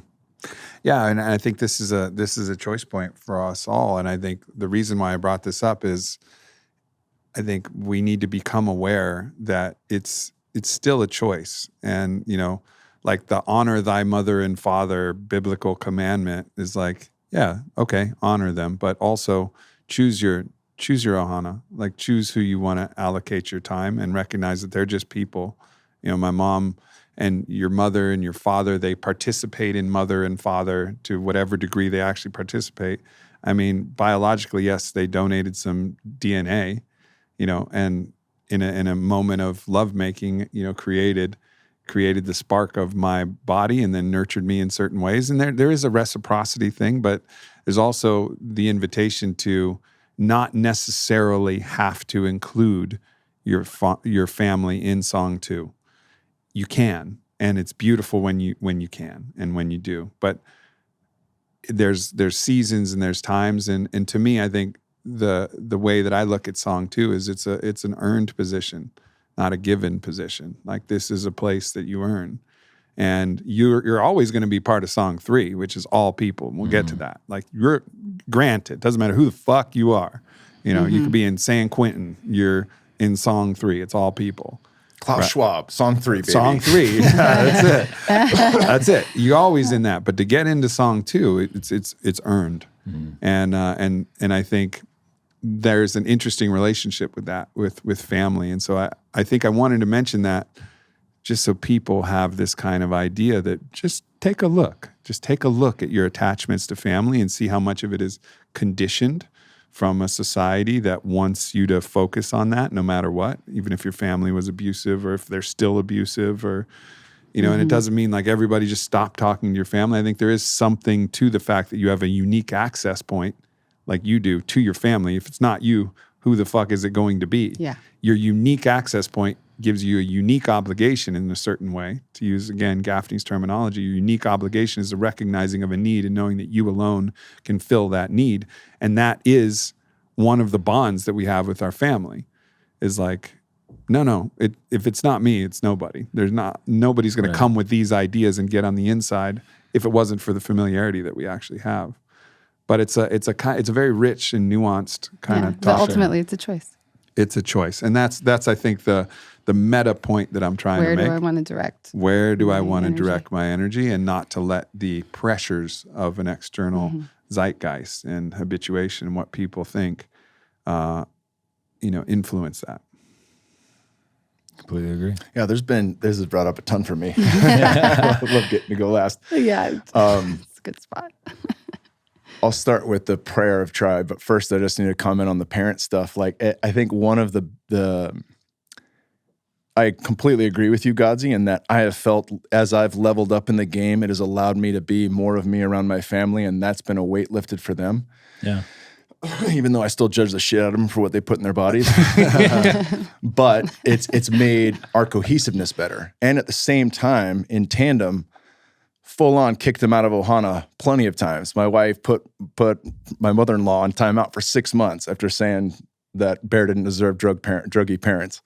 You know, like, all right, timeout, you're out. We'll talk to you in a while. You know, like, and that hard boundary around them as adults is one of the things that really creates our ability to step into being adults and step into being heard and not treated as a child, even though we're always their children, we'll always be their babies. I'm a 40-year-old man, just like fucking Okie State guy. I'm a fucking man. I'm 40. Right? Yeah. And I'm a dad, and I'm going to raise my kids the way I want to raise them. And that boundary line has been a beautiful thing, because at the end of the day, there is that no regard. Fuck you. You can get fucking 86 like anyone else. You're going to talk to us that way, you're gone. She gone. And then we go back to living our lives, and it's a lot more peaceful, right? Because we're not letting in these detractors, vampiric energy from any sort, no matter who it is. You can be removed. And then with that, oh shit, you appreciate the boundary and you want to be a part of our life, and you're willing to not make ridiculous claims like that and actually hear us out, that we're not working with witch doctors and it ain't Satan behind it. Cool. You're grandma again. Let's have fun, you know? And I think that's been a big piece for me. But it started for me with Tribe and Song 2 and recognizing the staleness of the friendships that I had growing up. Awesome guys, and I've since reconnected with them in a way where, you know, we all make each other laugh, and I can appreciate that without needing anyone to change, and that still stands. But we wanted more. Both Tosh and I wanted fucking Tribe, and we left California. We moved to Vegas, where her family was. Had a couple homies there from fighting, but it wasn't our tribe. Nobody was doing psychedelics. Nobody was doing the things that we wanted to do, and it was a big prayer both of us had. In everyday waking consciousness and in the big journeys that we really cemented in. Sweat lodges, ayahuasca, psilocybin, like we want our fucking tribe. We want people that are going to sharpen our swords where we can actually be seen and we can see the other and grow from all of that, you know, and it was pure synchronicity. I told this story at the last Fit for Service, but all of the things that lined up just perfectly, you know, in meeting you and the plane flight home, and then you offering a job and me getting fired in the airport as I'm flying to fucking Austin for that interview. You know, just so much of that where I look back and it's undeniable. That is the guidance of the inner knowing. That is the North Star. And that is my dragon heart, right? You've given it a name and a face. Mm-hmm. And I think that's beautiful, but it's the same thing. It's circling back to that. What does my highest self want from me right now? And if I say yes to that, magic's waiting. And it's badass. Mm-hmm. And in the forming of our tribe, the first guys to exchange beads, starting that, as you planted that seed and watching that grow amongst our group has been just, you know, layer upon layer of fucking awesome. Building the cake, you know, like throw some German chocolate sauce in there, throw fucking red velvet. Like each and every one of those beads has been awesome. And we've been through so much together. We've put ourselves through a lot together, you know, from the heroic journeys to just life itself. And I think that, you know, like one of my favorite quotes from my childhood friend is, "Don't talk about it, be about it." Mm. And it really reminds me, as you were pointing to, it's not enough to know, we must do. Bruce Lee, right? And so we've done the fucking tribe. We know it inside and out. We've solidified our Song 2. And when we bring that to the larger group of Fit for Service, everyone fucking feels it. Everyone wants in on that. And so the forming of these relationships, it couldn't be any other way, you know? Mm-hmm. It has to happen by proxy because of what we built together. So that container is everything. And we hear that year after year, you know, how much better. And each year it gets better and better too, right? Like we've all felt that. There was a period in time where we'd look at each other and say, I hope it's as good as the last one. And we'd fucking exceed so far beyond that. It just became laughable. The last summit, I was like, I finally don't wonder. It's the first summit I've ever been to where I didn't wonder if it was going to be better. I knew through my fucking body, this is going to be the best one yet, and it was. And I know through my body, next year is going to be the best one we've ever fucking done. Yeah. Wholeheartedly. Amen. It's astounding. The joy that comes from this level of friendship in this community is, I think it's underappreciated and under-indexed in the way that we think about our lives. I think we over-index our romantic partners and under-index our friendships and our brotherhoods and sisterhoods, and I think that's something that when you actually feel it and you understand, like, yeah, I'm not downplaying, romantic relationships. It's obviously super fucking important, and we all have relationships like that we love so much and are a central core, the central unit of the dyad. But, these friendships are so powerful, and it can really change everything about your life and really gives the color and joy and beauty of life. I think something that just kind of clicked for me, but I've known for a long time, is once these relationships are refined and solidified and recognized and claimed, we become one body doing, we talk about the mission a lot here. And we have a unique role in the greater mission that's our mission. And that's happening by proxy, in resonance, in alignment. And each of us are, we only have so many arms and so much capacity. And so for us, we were best friends before we became coaches. We're best friends through going through the rituals and the rites of passage and the depths with each other and calling each other out and partying together and all these things and learning about life and learning what we knew would be helpful to humanity and stepping into that place in our own personal evolution together where we actually cared to give back to humanity. And then we become these different arms of this same being that's here to do something unique and specific for the world, but is part of this collective, collaborative experience that we're all in. And in Fit for Service, there are naturally organizing magnetic sub-tribes that come together, and those have this different personality. The whole tribe has a personality and a flavor, and there's something really empowering and relaxing about magnetizing that field. And so when we go into a bigger group, like 200, 250 people, it's like we're all in our dharma, flowing, feeling each other in the field, winking, smiling, rubbing each other's back, getting each other what we need, helping us each be the arm that we're supposed to be, and exalting that frequency. And we're different, but we're doing the same thing together. And that there's something, that's the way that the unique self has more power to do what it's here to do, is with those other arms of other people in the same body. Bottomless Voltron. Yeah, perfect. Yeah, I mean, we now have a name and a face for our being. It reminds me of, Gafni's model of relationship in general, which, I'll just summarize here quickly, but he has this idea of role mate, soulmate, whole mate.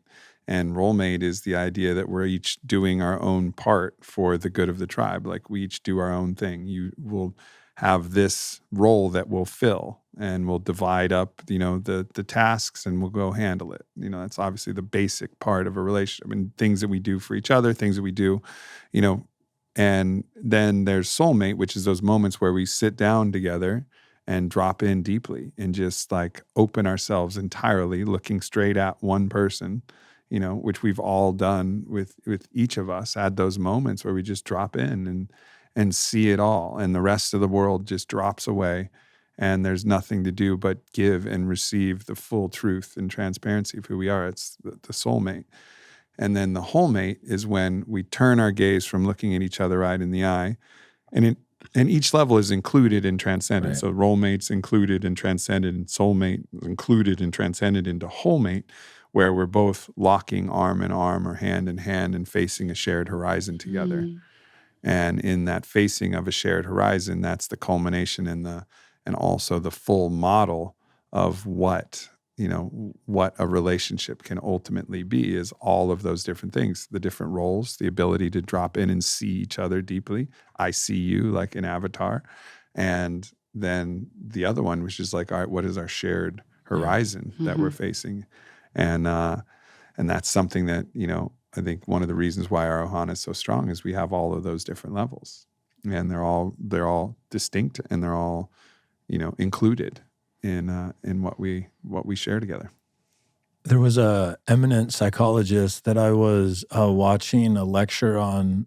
He was a family psychologist, and he said something that just really stirred me. And he's like, we're so fragmented in our culture with our family that we don't recognize that the truth of the human organism is that its fundamental unit is as a quote unquote family. And that there's no such thing as an individual human when it, like, he was looking at it from the lens of like the level of emergence where a human is the most in all four songs at once is when it starts to like connect with other humans, like the organs of a single body. And that what I've experienced is that when we're at these events and we're in our whole mates with each other, we can go like 10 hours and not talk to each other, but we feel like we're as a group and we are just in a type of flow where maybe at the end of our lives, we can count at least one day per event where we're like, oh, I think we got like 40 under our belt. Oh, yeah. Wow. No Good. And that Tallies in. it's the function of it is as a group, we feel we are of service to each level in a way where there's no trying. And I have found that like they're the best experiences of my life. And that it's actively just being in service in a type of jazz way where like when I first started as a coach, I had so much fear about like, I don't deserve to be here. And then I would write, like I remember the first time I did a workshop, I wrote out my workshop for like a month. And rewrote it. Yeah, and then it's like I've learned that like that was my worst gift because I was trying to stay inside of my mind in a way that I prepared in fear. And what I've learned, especially like you give us permission to do this, which is Trust yourself. Trust that you know and trust that you know how to listen. And that if you listen in the moment, you will have the most honest, useful, healing reflection. And yeah,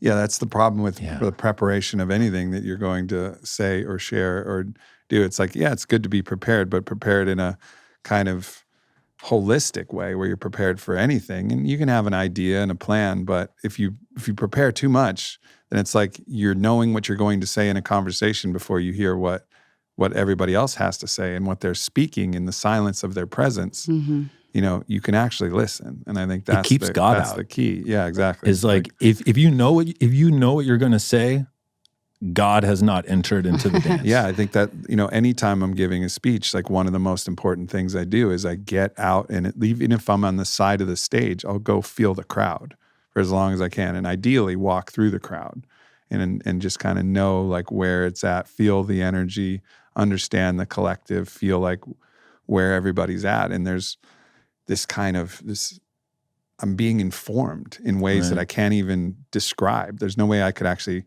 well, I felt a little of this. As soon as I condense it to words, it's actually not real. I'm trying to symbolize something that I'm actually sensing and feeling. And I think that's part of the magic of it. It's part of the magic of any conversation. It's the listening component. I learned yesterday that Charles Bukowski's grave just says, "Don't try." Oh, period. I was like, I don't know if he's like, you know, someone to super aspire to, but yeah, he had his flaws that, for sure. that I thought about that this morning. It feels like it's being reflected right now, and I think something, you know, we've already dropped into this, but it leads to the next thing, and that's when you're in a bigger arena, the greater arena. Feeling comfortable in yourself is something that having that first level of tribe has given me, that's for sure. Because if I feel like I'm in the room with my family, I'm not trying. I'm just being myself, and whatever my genius is in being is going to emerge. But if you're in an arena where you feel like you're in a group of strangers, that mechanism and, you know, tendency towards trying is definitely stronger. Yeah, and also the fear that if you don't show up, it's all going to fall apart, right? Mm-hmm. Like there was a summit where you got sick day Oh, one. God. And we're like stuck in your room. And it was like, no worries, Casey, we got you. And y'all, I went through initiation because all the fears of like, well, am I still part of the tribe if I'm not serving? Yeah. Am I safe here? What if they don't need me? And that's where the Ohana comes in and says, no, we got you. Yeah. Like whatever you are going, we'll just pick up the slack and we'll keep going. And even if in this, in the worst cataclysmic event of, you're a transition, it's like, no, we'll pick up the work. We'll pick up the work where you left off, and we'll do our best to sing your song in your absence, and that's, even for me, it's been something really cool that's developed over this last year is my trust in you guys. Like I used to I would get really nervous before an event that I was going to get sick because I felt like the burden of kind of like holding the leadership role of the summits. And I would actually psychosomatically convince myself that I was sick. And through this past year, all of that phenomenon has dropped away because it was like, and I think it was actually a moment in Arcadia where I invited you guys to actually like close one of the big days, and just watching how you guys navigated, it was like, no, it's cool. So I'm not even afraid. Right. I mean, it's not my preference, right. But I'm not afraid. I know that even if I fall, like it goes on. And that's the beauty of the Ohana. Well, let's move on into, I think I'm going to combine songs 3 and 4 because they're about, and you'll hear them in a second, but it's about the totality of all humanity and also the cosmos. And I think the relationship is distinct, and each of those need to be treated as individual songs, but also we can talk about them holistically. Yep. Song 3 and Song 4. And there is a one who widens his soul even further until it expands and spreads beyond the boundary of tribe, to sing the song of humanity. His soul is continuously enlarged by the genius of humankind and the glory of this divine image. He aspires towards man's universal purpose and anticipates his higher holification. And from this living source does he draw the entirety of his thoughts and explorations, his aspirations and his visions. And there is a one who rises even further than this in expansion, until she joins herself in unity with all of existence in its totality, with all creatures and with all worlds. And together with all of them, she gives forth song. And this is the one who engages daily in a chapter of song, who is promised that she lives in the emergent world. So the third song, the song of all humankind, of the human condition. And of course, this is deeply related to the song of the cosmos, but distinct, because there's the human song. And if we don't pay attention to the human song, we will actually ostensibly destroy so much more of at least the cosmos that we have access to. Now, I don't want to put limitations on the earth as the definition of cosmos, because there's obviously the unmanifest cosmos, and there's also the cosmos that extends beyond earth. Now, we all have very different beliefs that we don't know that much about. Matthias probably has, Matthias DeStefano has more beliefs about what that cosmos might be, and I think we all agree with a lot of his ideas, and we've explored these non-physical realms and dimensions to understand this. But really what the invitation of Song 3 and Song 4 is to say, all right, now that we've locked in Songs 1 and 2, and this is a constant process of evolution, this is something that we'll always be continuing to go back to, sing these songs. How do we sing the song of all humankind, and how do we sing the song of all of cosmos, which oftentimes looks like the very same song? Sometimes can be different, but the link between those is very, very strong. And I think the invitation is, how do we show up? How do we show up in the world? And how do we show up in humanity? And, we're at a very interesting time for this, where things have gotten far more polarized and tribal, and there's a lot to stand for.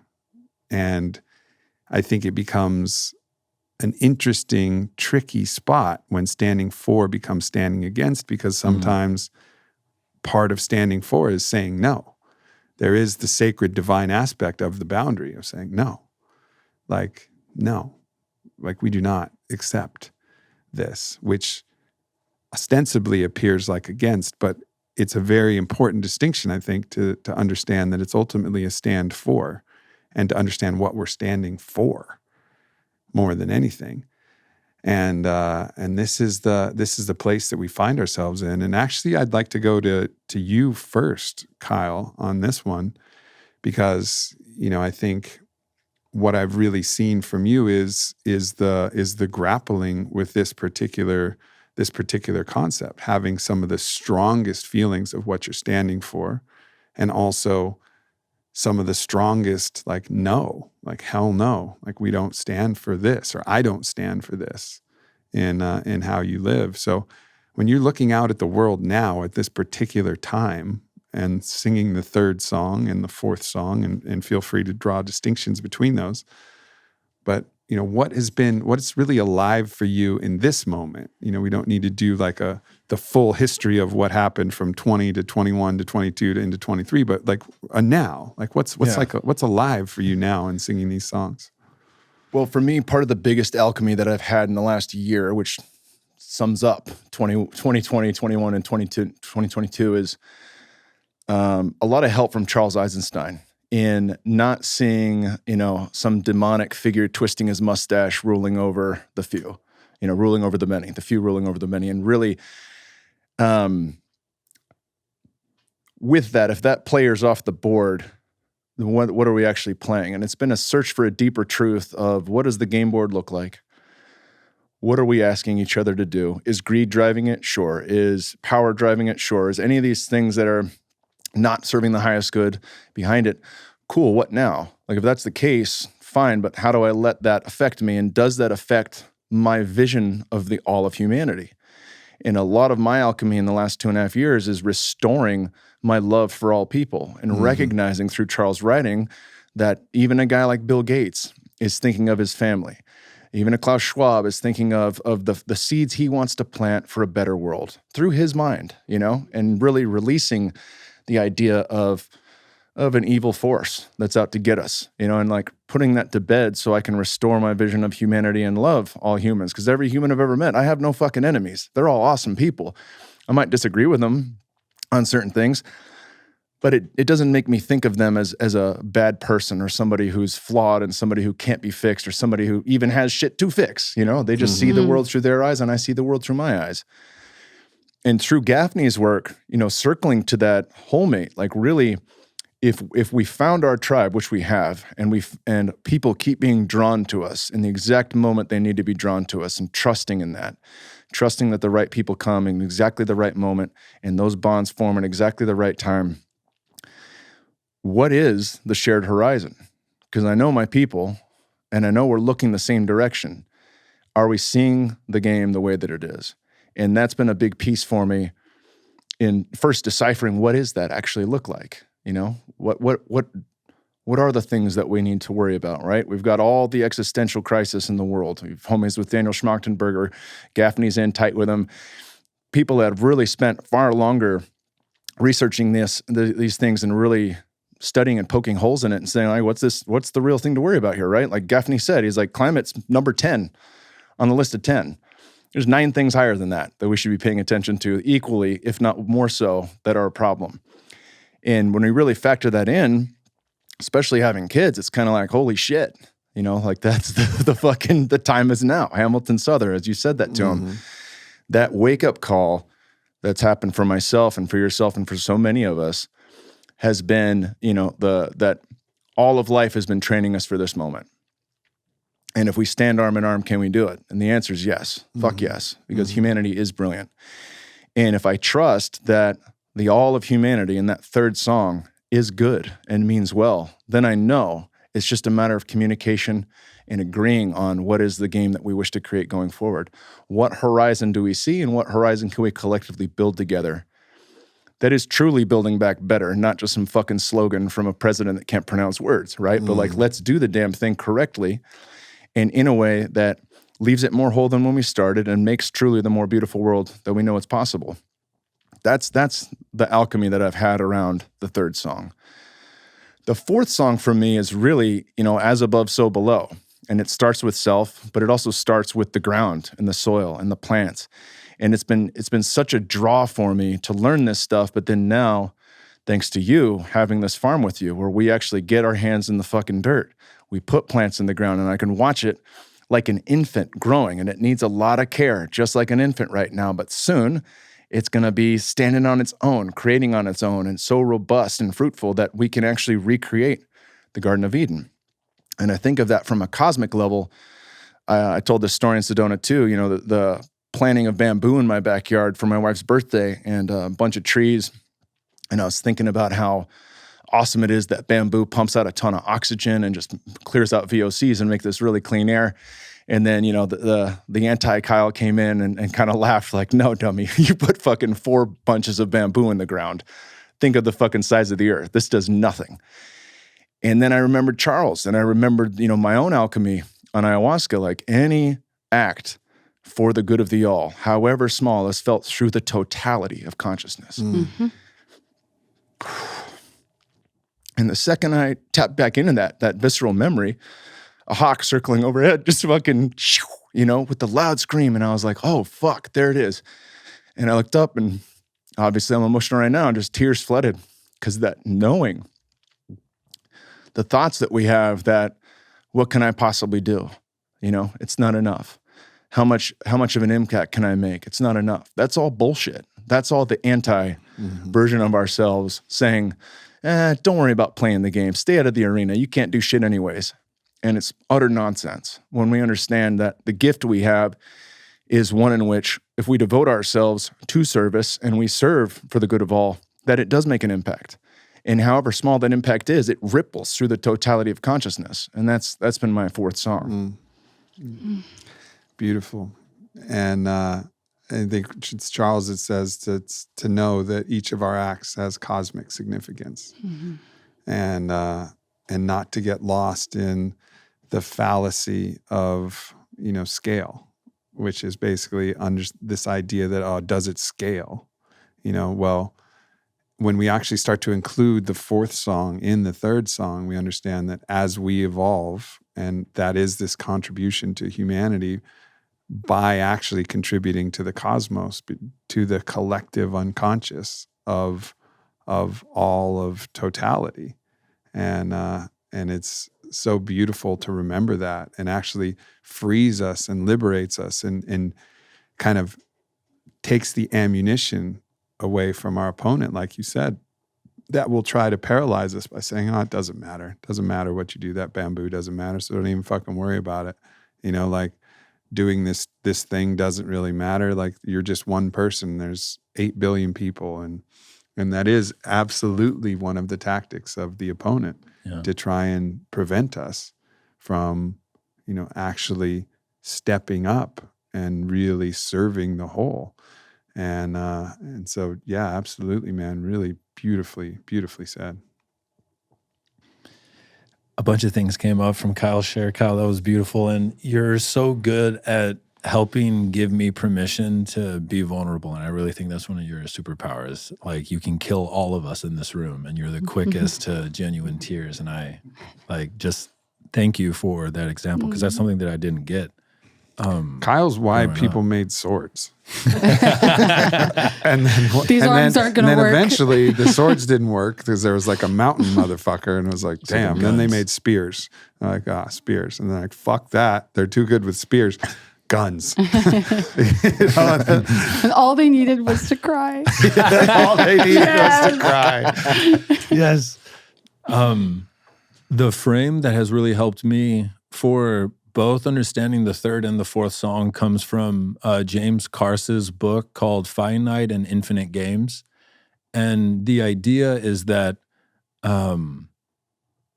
life is a game. Every behavior you do is a subcomponent of a game. And there's 2 types of games. There's finite games and there's infinite games. Finite games are played by players to be brought to an end so that there can be a winner and a loser title. He goes into like history is actually made up of a sequential unfolding of finite games that produces presidents. Even the way that we do law is as a finite game where it produces like a winner and a loser. But within all finite games, both within it and containing it, is a single infinite game. And the book is kind of this like Tao Te Ching type of like winking at like, what is the infinite game? And a really good example for me is like any sport that you're playing, most of us, most of the time, see it as a finite game. But the sport itself, the game itself, you are all cooperating as to the rules of the game. That the only way that the competition can happen is that there's a implicit agreement to cooperate. And that there's like a way to play a sport where if you get lost in the finite game, you actually injure the integrity of the infinite game. So that would be like a cheater. You know, like if I can get away with cheating because it's all about winning, I'll do it. But it wounds the integrity of the infinite game. And there's a way to lose the finite game in a way that it actually enhances the health of the infinite game. So that's like, you know, if you drew a charge and it should have been a charge, and instead of you freaking out at the ref and like getting ejected, you just accept that you didn't get that call. And like everyone who witnesses it is like, there's a little bit more God in them, or at least I choose to believe that.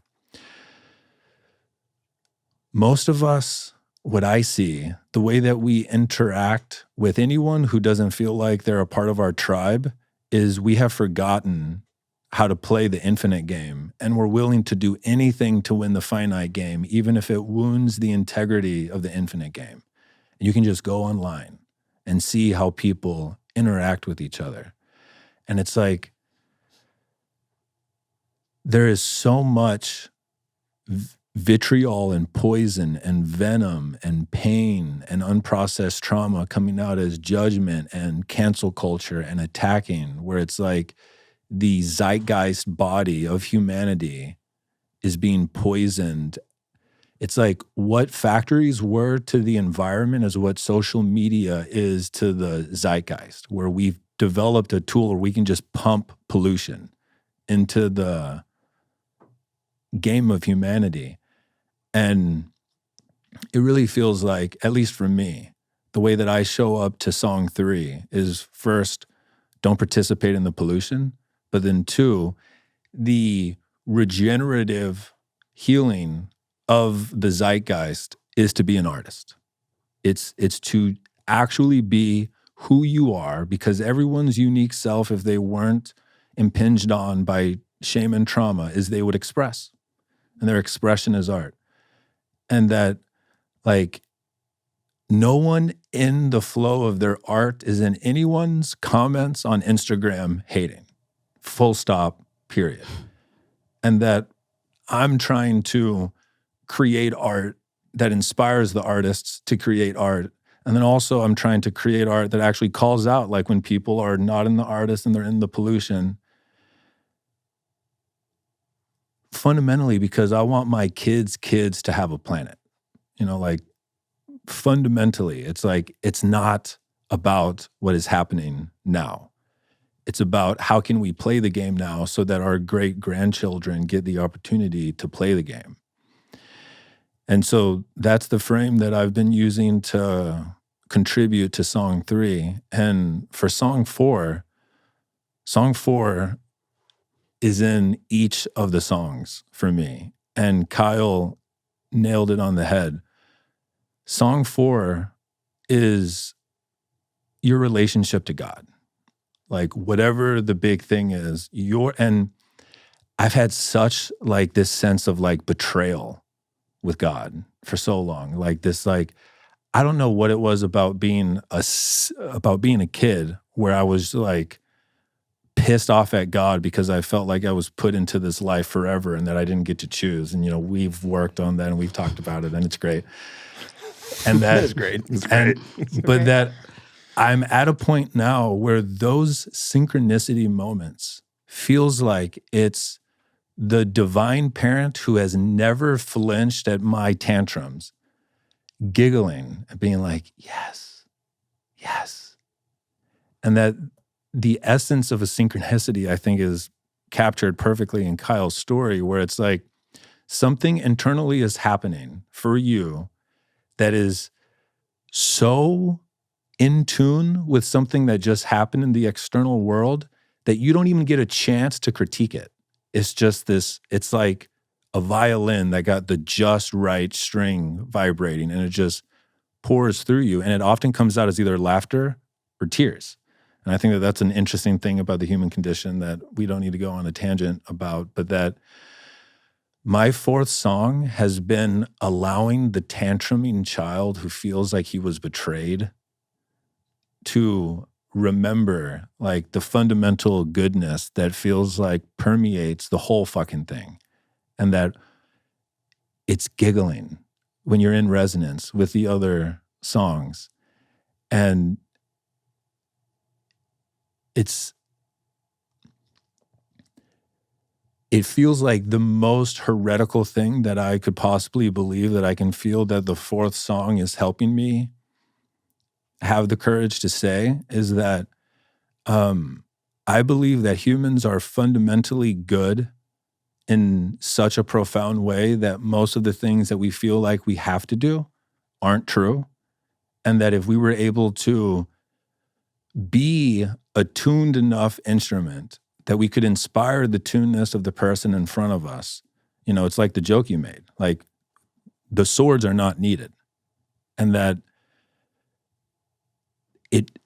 there's this thing that happens when you start to talk about like the fundamental goodness of humans, where people who think that they're well-informed and smart are like, well, what about X? We're going to need to, you know, have to confront, like if someone breaks into your home, and there is absolutely a place for practicality where, you know, I can just admit, okay, I'm not Yeshua. If someone breaks into my home, I'm going to do what I have to do to protect my kids. But I can feel that through the fourth song, I'm at least being able to hold the vision of what if there is a state of human consciousness and expression that trumps all of that. Mm-hmm. And that the fundamental nature of human is good, because the fundamental nature of the fourth song is actually good. That for most of my life, it's either there's no song there, or it's actually like evil in some super trying to write a horror movie to my own psyche type of way. And Kyle knows what the fuck I'm talking about. We've been there. But I can feel that the fourth song has been unfolding for me in a way where I can believe if the totality is actually good, because we are of that, we are too. And to close this, there's a Buddhist story from Jack Kornfield that I read the other day that really just felt like such a beautiful highlight of everything I just shared. And it's that, imagine that you're walking with a bunch of groceries in your hand, and someone hits you really hard on the shoulder.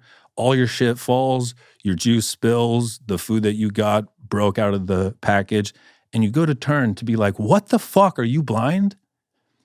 And you see that the other person fell over, is sprawled, their groceries just broke, and they are blind. The instinct that we would all have is we would instantly go from rage to, oh my God, how can I help you? Mm-hmm.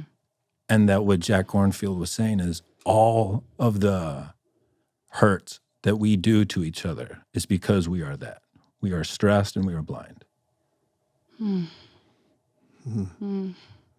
Well said. Wow. So much came up for me with both of you guys sharing. I have this, one of the most beautiful moments of my year was at our first mini festival before we did Arcadia. We had a mini festival in Austin called Anima. And for my whole life, anytime I would pray, I would ask for help with something. I would ask for something. I would say, like, please help this person. Please help, please make anything that I'm uncomfortable with get more comfortable, get better, help me find my way. That was my relationship to God. And I also, in time, matured and learned to include gratitude and expand my prayers. But the pivotal moment that happened there was we were winding down on the last night, and we had an altar built in the barn. This is where we'll have our summit again for the first summit next year here at the farm in Lockhart. And someone on the team said, "We got to go tell people to leave. Like, it's time to go."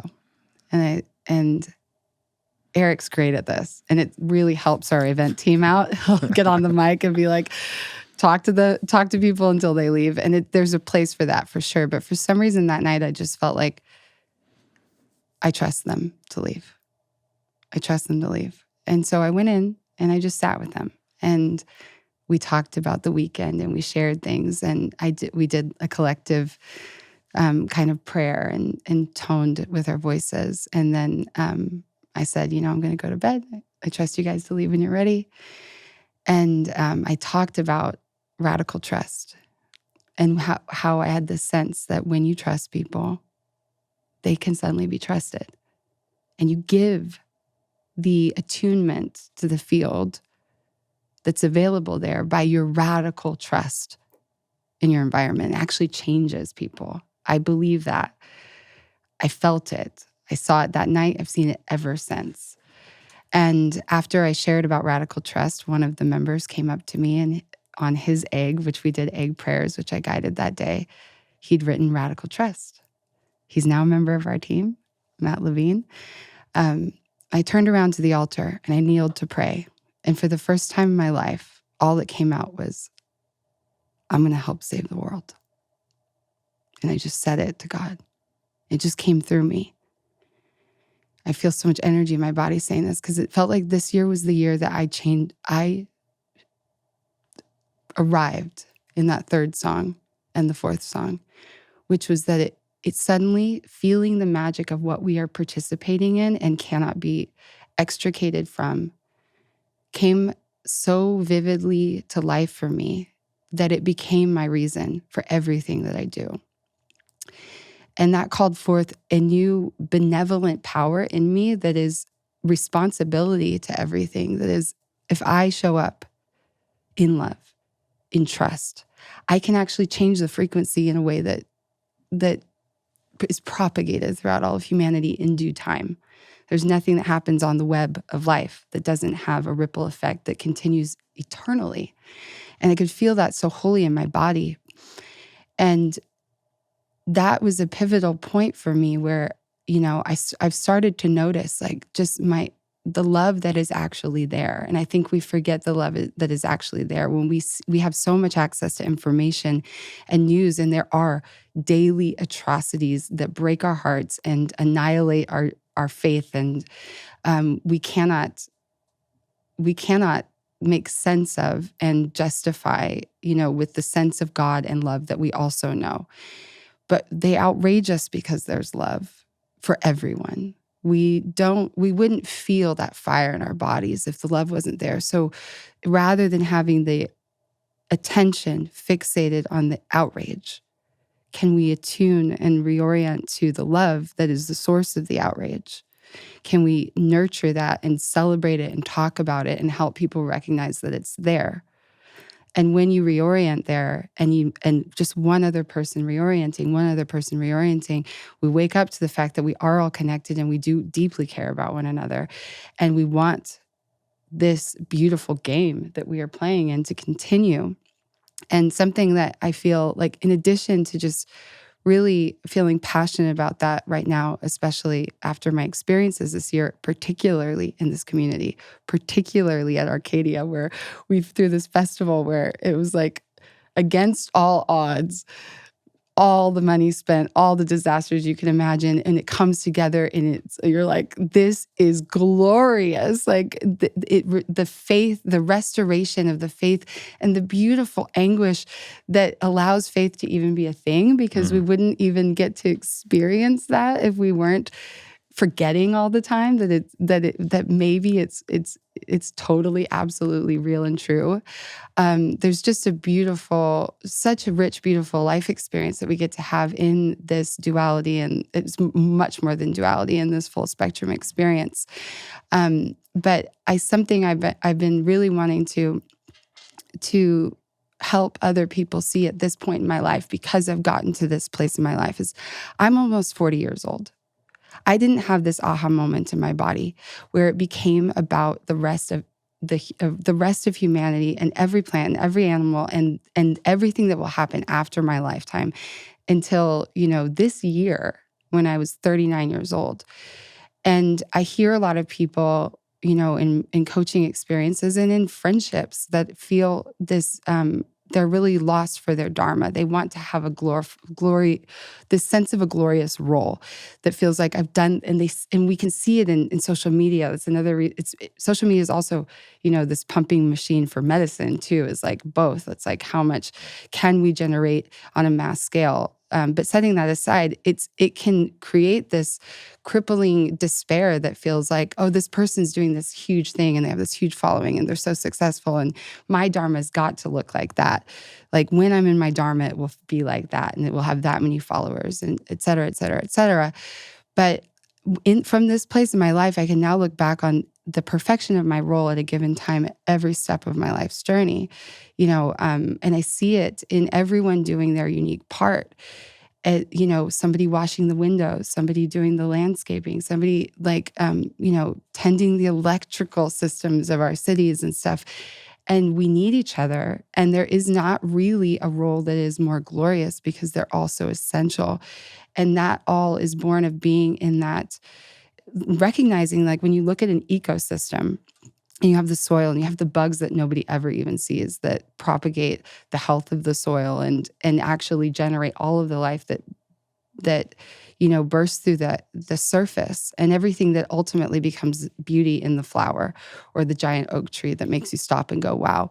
There's so many roles here that we as human beings, we get to, because of our consciousness level and our capacity for free will and choice, and because of our longings for more, and because of our hindrances, because of our traumas, we get to actually experience ourselves in so many different roles in the ecosystem of this planet that there's almost this heavy tragedy when I hear, the person that I've always been, when I hear myself and other people saying, I'm not there yet. I want to find my way. I want to find my role.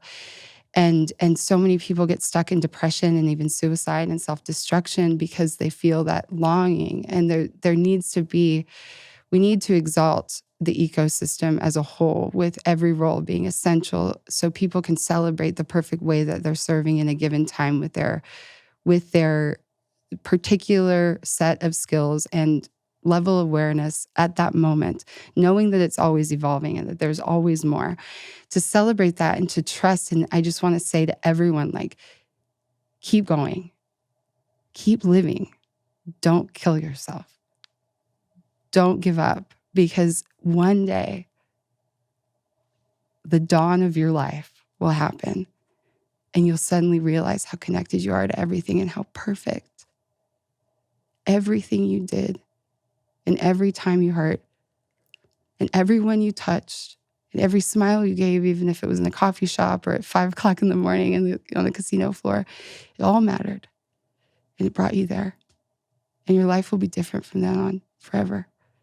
And I want every human being to get to that point in their life where they just taste it. So that's how I feel. Man, you guys are really on fire for this one here. Yeah, a few things that was beautiful, Kate's, and a few things that I think are worth double clicking on. The idea that we wouldn't have outrage if we didn't actually know deep in our body that there was the good. Like, it's, if this was a fucked up world, organized by a demon, why would we be outraged at anybody acting in a demonic, antithetical way to life? We'd be like, oh yeah, it's just the way it is. We would expect it. But we actually know that the cosmos is good. We know it. And as much as we can try to convince ourselves otherwise, like, we know that there's a fundamental goodness. That's why an atrocity is an atrocity, not an expectation.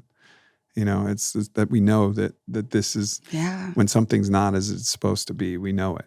We actually know because there is a supposed to be, and there is a supposed to be, and there is first values and first principles, as Gafni would say. And a big part of my last year's study and work with Gafni has been on the superstructure of what are the first values and principles of cosmos. And for him, he condenses a lot of them in Eros, and Eros is like the Tao, but it's just a warmer, lineage interpretation of the Tao. That's a good word to use. Yeah, it's warmer than the Tao. And it's like it's the law that's underneath all things. And so knowing that I'm playing, a significant part of the role in helping to build and share and actually hold this new superstructure, this new story for a new humanity in response to the meta-crisis. Like, that's been a deeply empowering moment that actually seems to be fulfilling this inner known prophecy I had of like, no, I'm here for something important.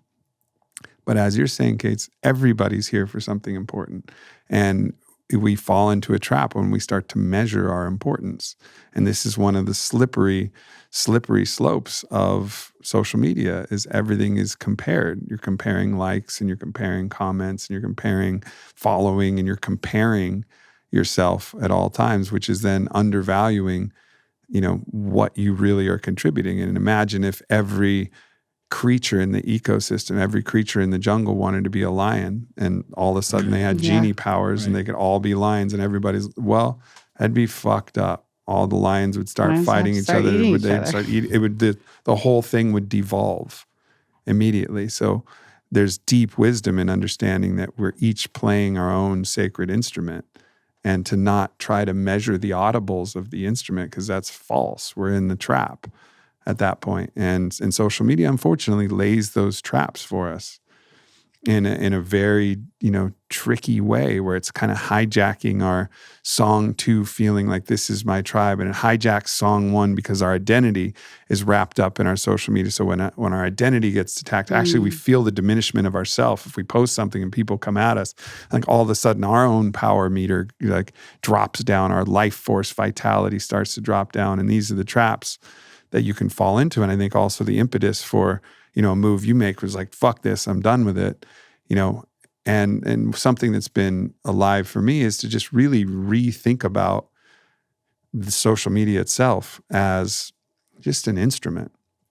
And it's an instrument that you play your note through, and you play your note, and your note's going to find some people, and there's some people that it's going to strike a chord within them, just like if you have a tuning fork on a bone that has a fracture, the fracture in the bone is going to hurt. And in that moment, they're going to lash out. But it doesn't mean you should stop playing your instrument because you've hit a few fractures and a few bones that's causing people to go.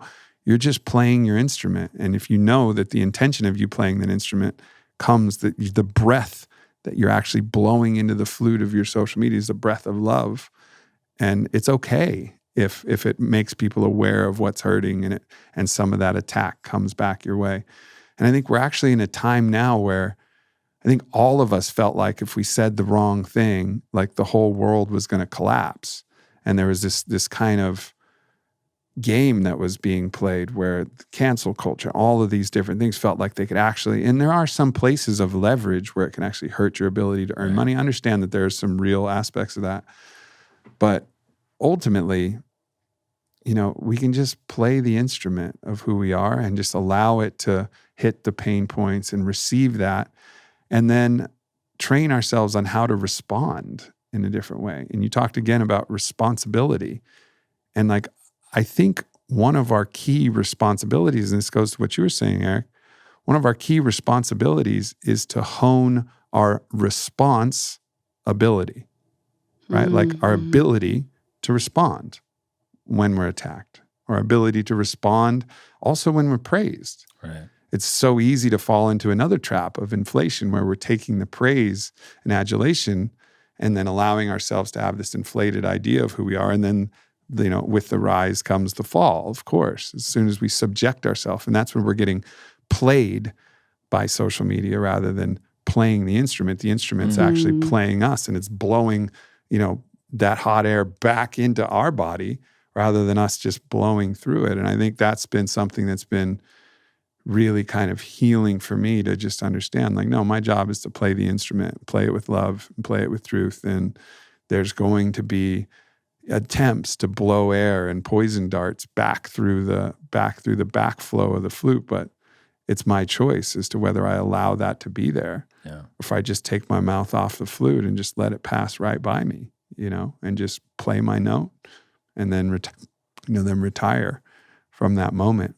And I think that's really what is alive for me, is just building this superstructure of shared values as a context for our diversity, and a context for all the paths that we can follow, the one mountain, many paths kind of concept. And then also getting more comfortable with just singing my song and trusting that, that's all that we can do. And there is a place at the table, there's a seat at the table for strategy, and I honor that. But there's also such stress that comes with trying to be strategic, trying to figure out, like, should I or shouldn't I, and there's a real freedom in actually just saying no, like, I'm going to speak from my heart and let it be what it may, and that's the freedom that I'm kind of invoking in this time. It's just the freedom to sing my song and speak my truth, and step back a little bit from strategy with a greater faith, that the Eros will hold, the Tao will hold, not to be, still learn and still consider everything, but just trust, just a deeper trust. Yeah. I had I feel weird to say vision, but I had basically inner image that was very strong. Because a lot of people will use vision as a personification of my ego's desire, but I want to put spiritual energy into it, so you do what I want you to do. But I had a strong inner image where, like, the ultimate symbolic act of service was a traveling orchestra that each day listened to where the earth wanted them to go to sing. And every day they got into a place where they sung as if this song is what's going to help save the world right now. But the vision that I saw is like they were just in like a shitty part of Barton Springs. Like, it wasn't nice. There was trash on the ground. There was no audience. But they sung it for Song 4. And that there's something about music that it's like it's the closest human activity that gets to the nature of God. Like, it's the one thing that we can do that's like the closest to whatever this thing is. And I think that's why it's the songs of, this great teacher. That's the metaphor that he used, which, by the way, just the wisdom in this and that it's over 1,000 years old is absolutely incredible. And I think if you could somehow merge ecosystem with orchestra, like, it's the producing of the group song. Yeah. And that's a great segue to the final harmony, the orchestra. And there is a one who rises with all these songs together in one unity, and all of them send forth their voices. All together they play their melodies, and each pour vigor and life into the other. The sound of jubilance and the sound of joy, the sound of celebration and the sound of exultance, the sound of rejoicing and the sound of holiness, the song of the soul, the song of the tribe, the song of humankind, the song of the cosmos, all flow together within him, all the time, at every moment.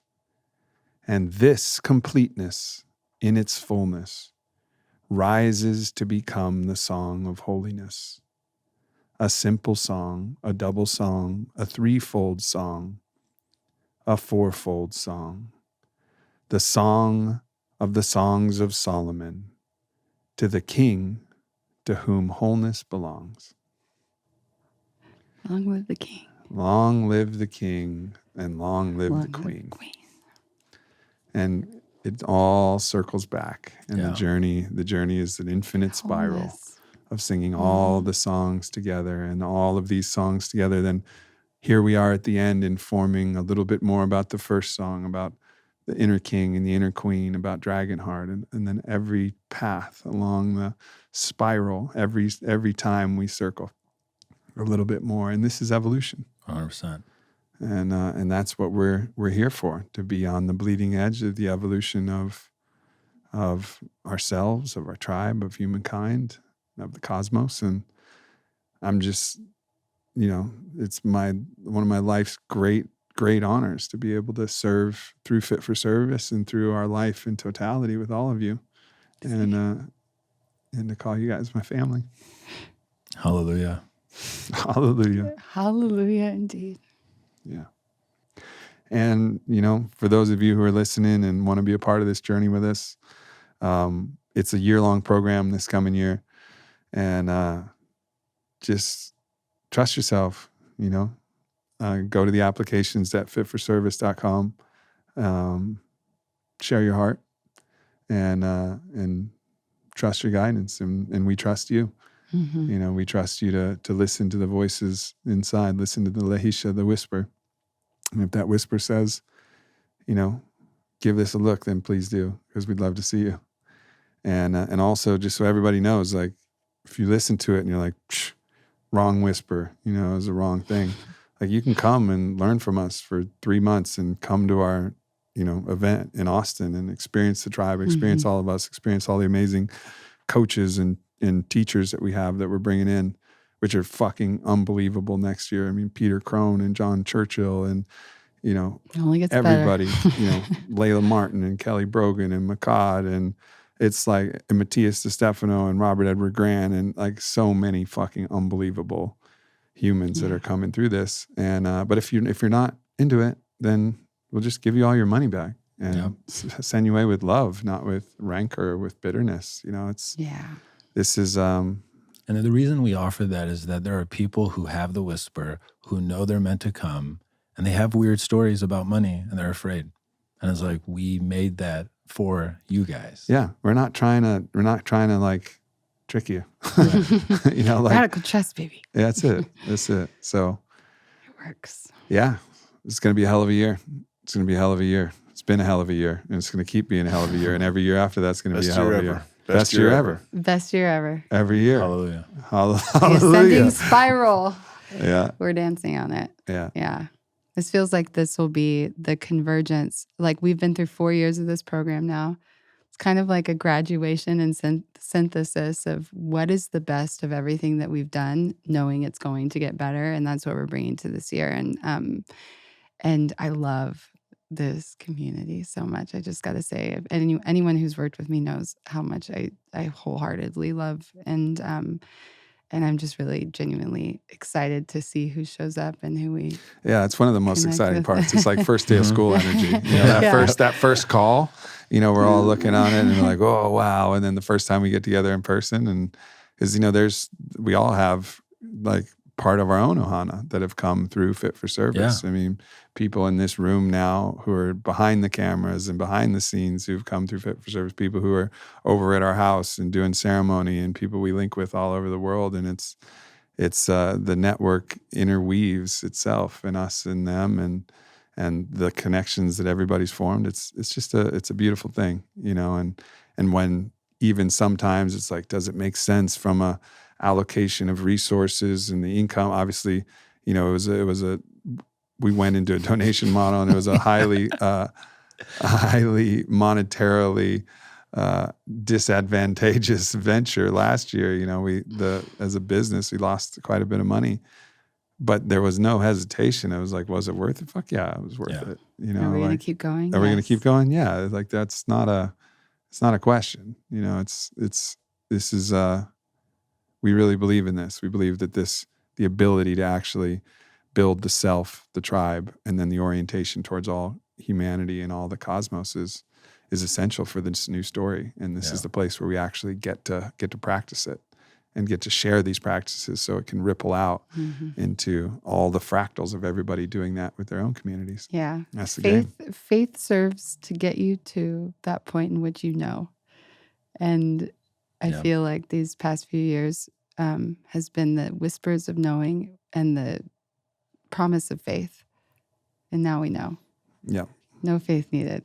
Amen. We know that this is worth doing, and we are going to do it. And I hope you guys come back and do it with us. It's going to be great. Indeed. We love you guys. Love, love, love.